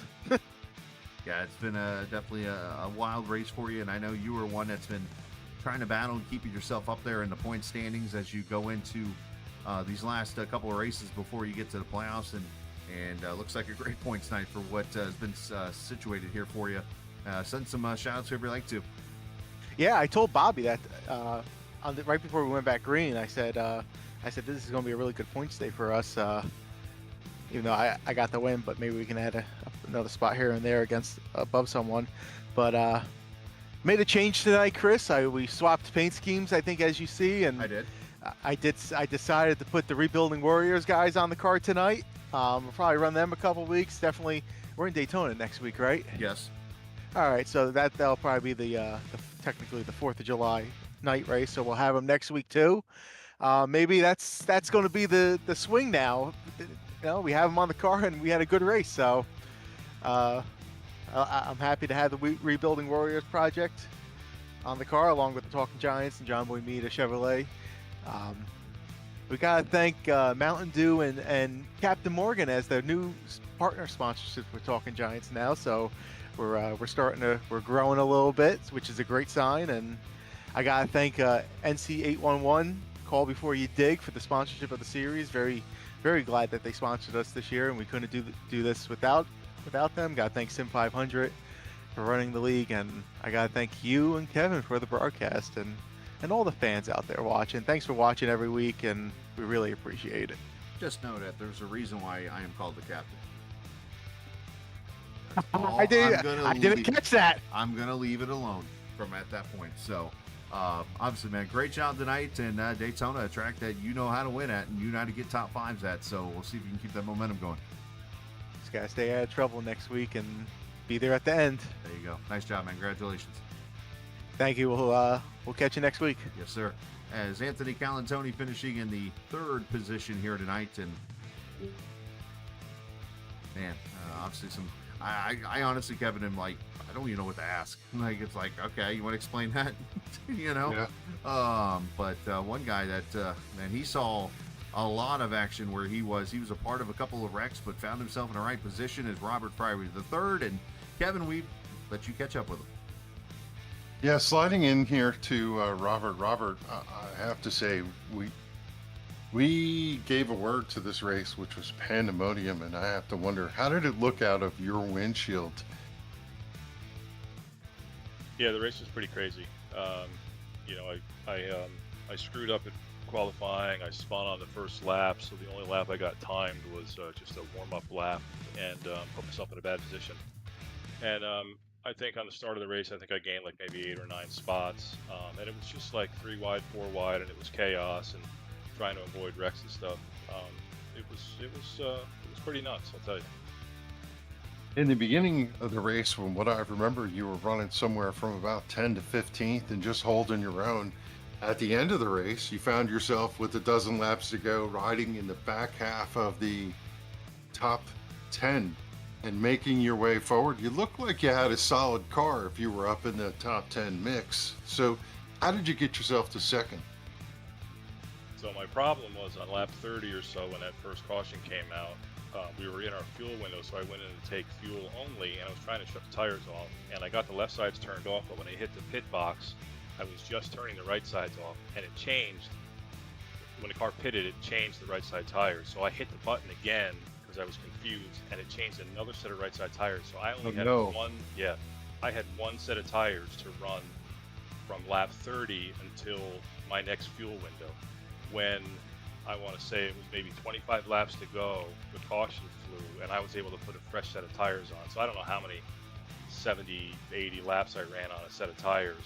When that caution flew and I was able to put full tires on it, then I could really push. And yeah, I very close. I'm not sure I could have caught Charles, but it was very close. When you got to that final restart, from a strategy standpoint, high line, low line, did you have a preference, or were you just looking to find whatever hole you could find? You know, it's funny. I could run either the high line and the low line. In fact, the low line is how I was able to get past some of the cars in front of me there with like, 5 laps to go before the green white checker caution flew. The low line was working really well, but you had to wait on it. If you picked up the throttle too soon in the center, it would just kick the rear tires free, because you'd have too much steering input in it. You had to really wait and then kind of point the car to the wall on the exit, and you could stand on it. And I had good success with it. Yeah, from that green-white checker restart, was there a strategy to try to get to the 23, get alongside of them? What were you trying to achieve, and how did it feel to you as far as execution? Was there anything you'd like to do over? Well, I wasn't anticipating clearing Jose. I really, Jose ran well all night, and I was able to clear Jose, I think, by the time we exited turn 2 and getting onto the backstretch. And I kind of bobbled a little bit where the car got a little bit loose, so I lost a little bit of momentum and speed down the backstretch, and Charles was able to gap me a little bit. And at that point, when I looked in the mirror, it looked like the cars behind they all got together and seemed like they slowed a little bit. So the gap was really between, Charles and I tried like hell. I didn't want to wreck it because it was already pretty hairy, but I'm pretty happy with V2. Yeah, so take us through your season and how this stacks up.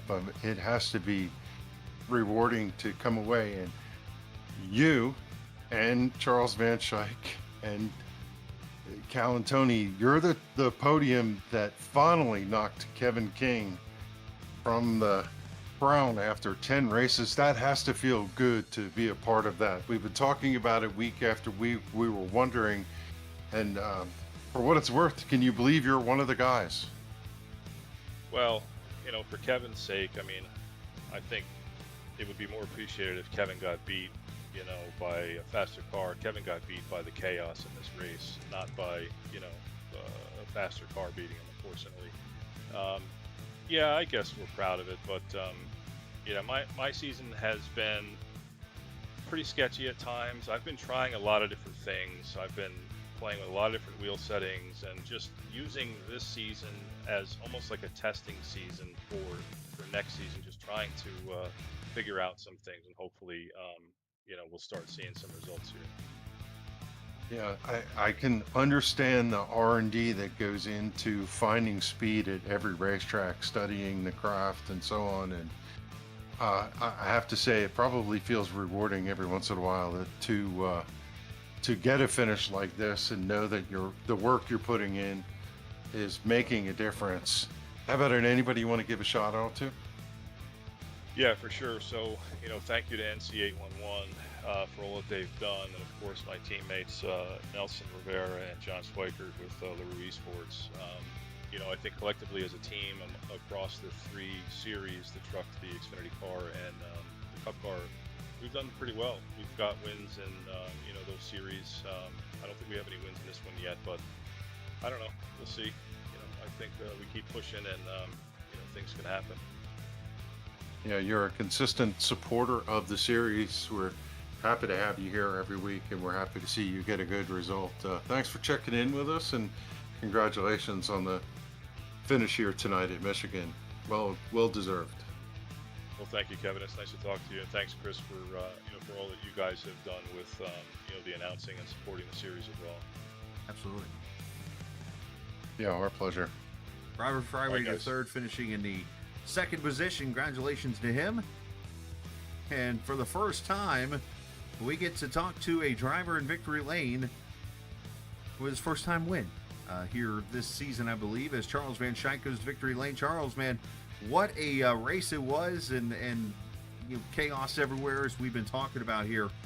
But obviously the track position worked out. You put yourself up there and just kind of rode behind Kevin, made the move, able to take the lead, and able to pull off the, you call it upset if you want to. Otherwise, man, you earned this one tonight.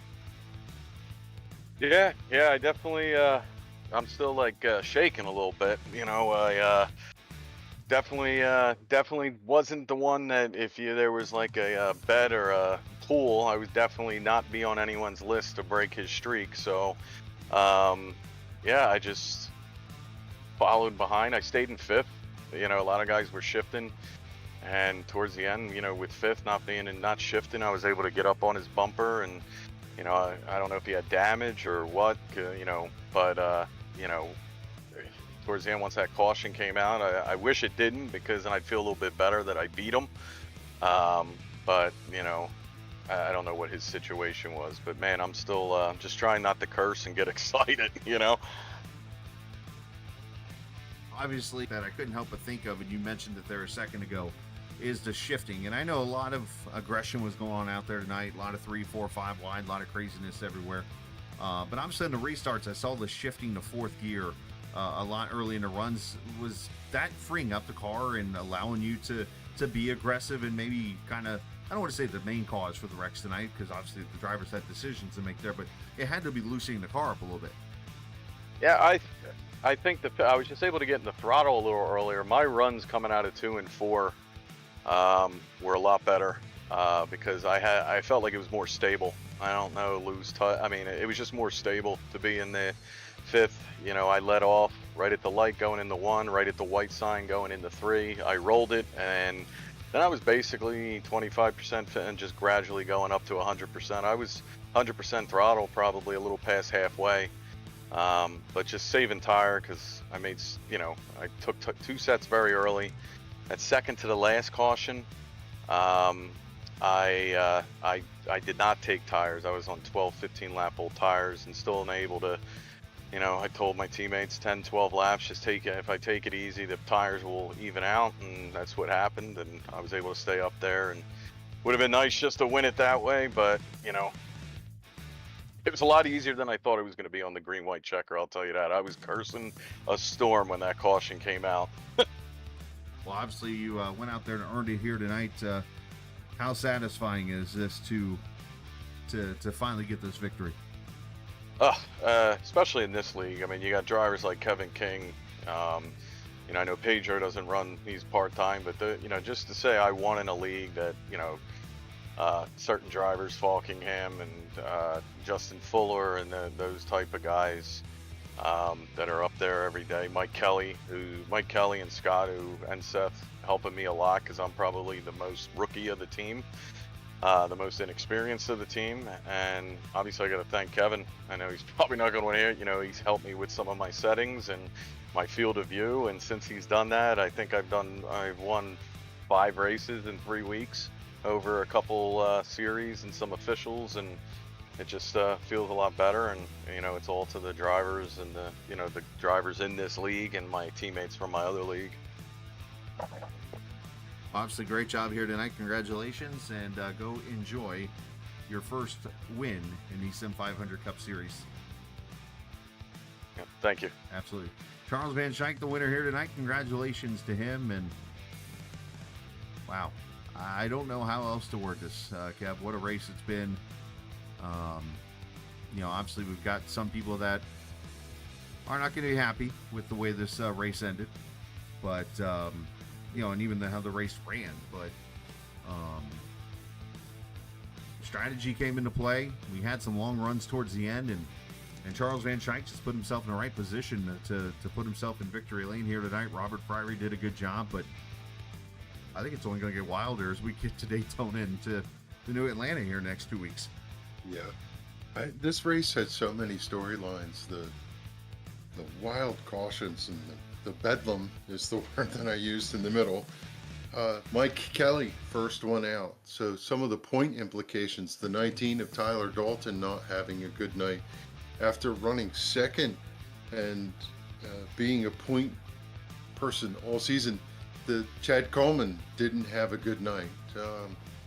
Nelson Rivera, who was trying to get back in that point championship, rough go in that final stint, ended up dropping way down in the final standings.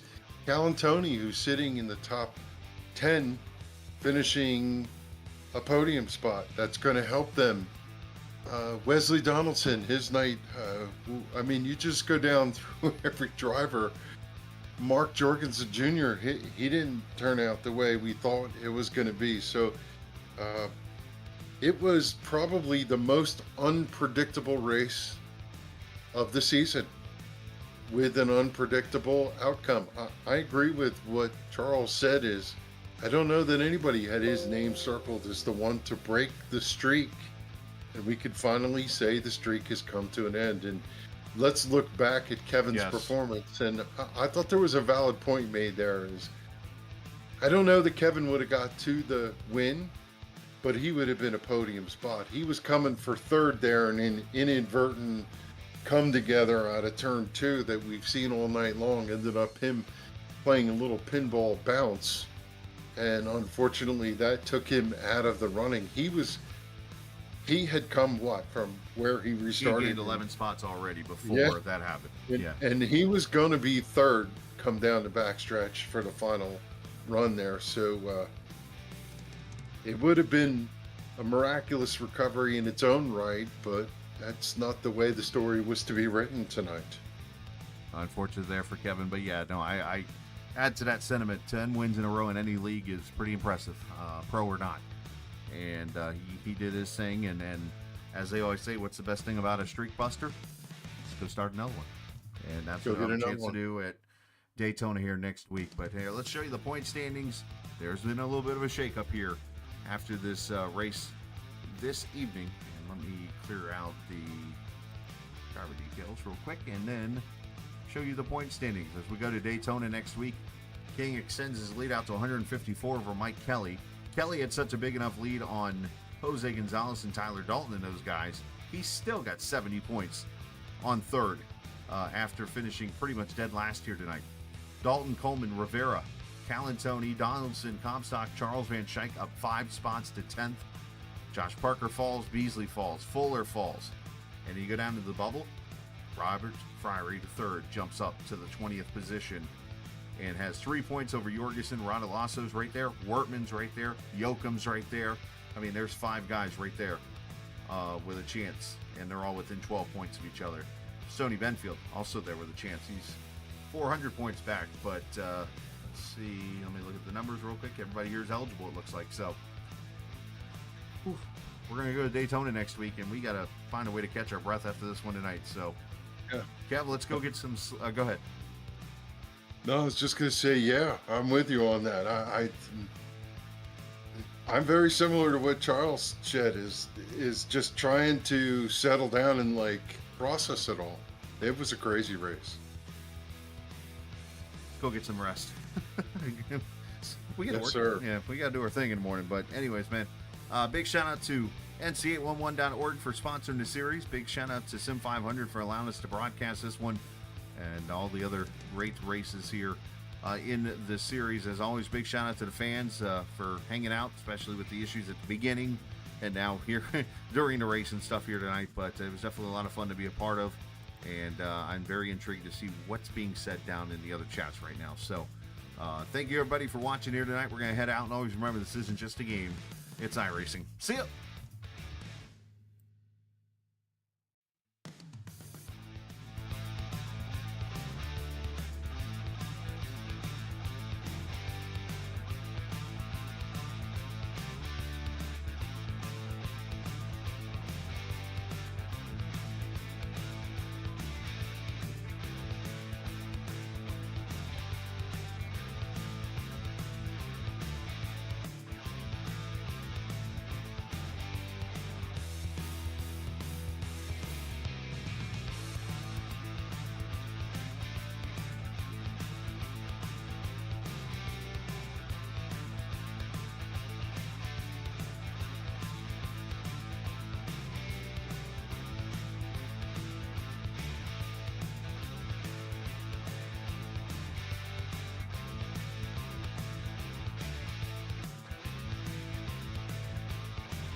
This copyrighted broadcast may not be reproduced, reused, or retransmitted in any form without the authorized written consent of Captain eSports Network. Captain would like to thank all of his loyal fans for your continued support, and he hopes you enjoyed today's broadcast.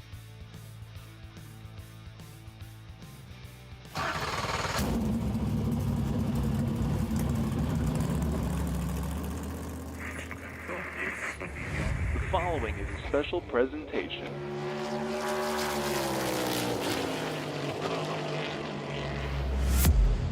From the Captain eSports Network.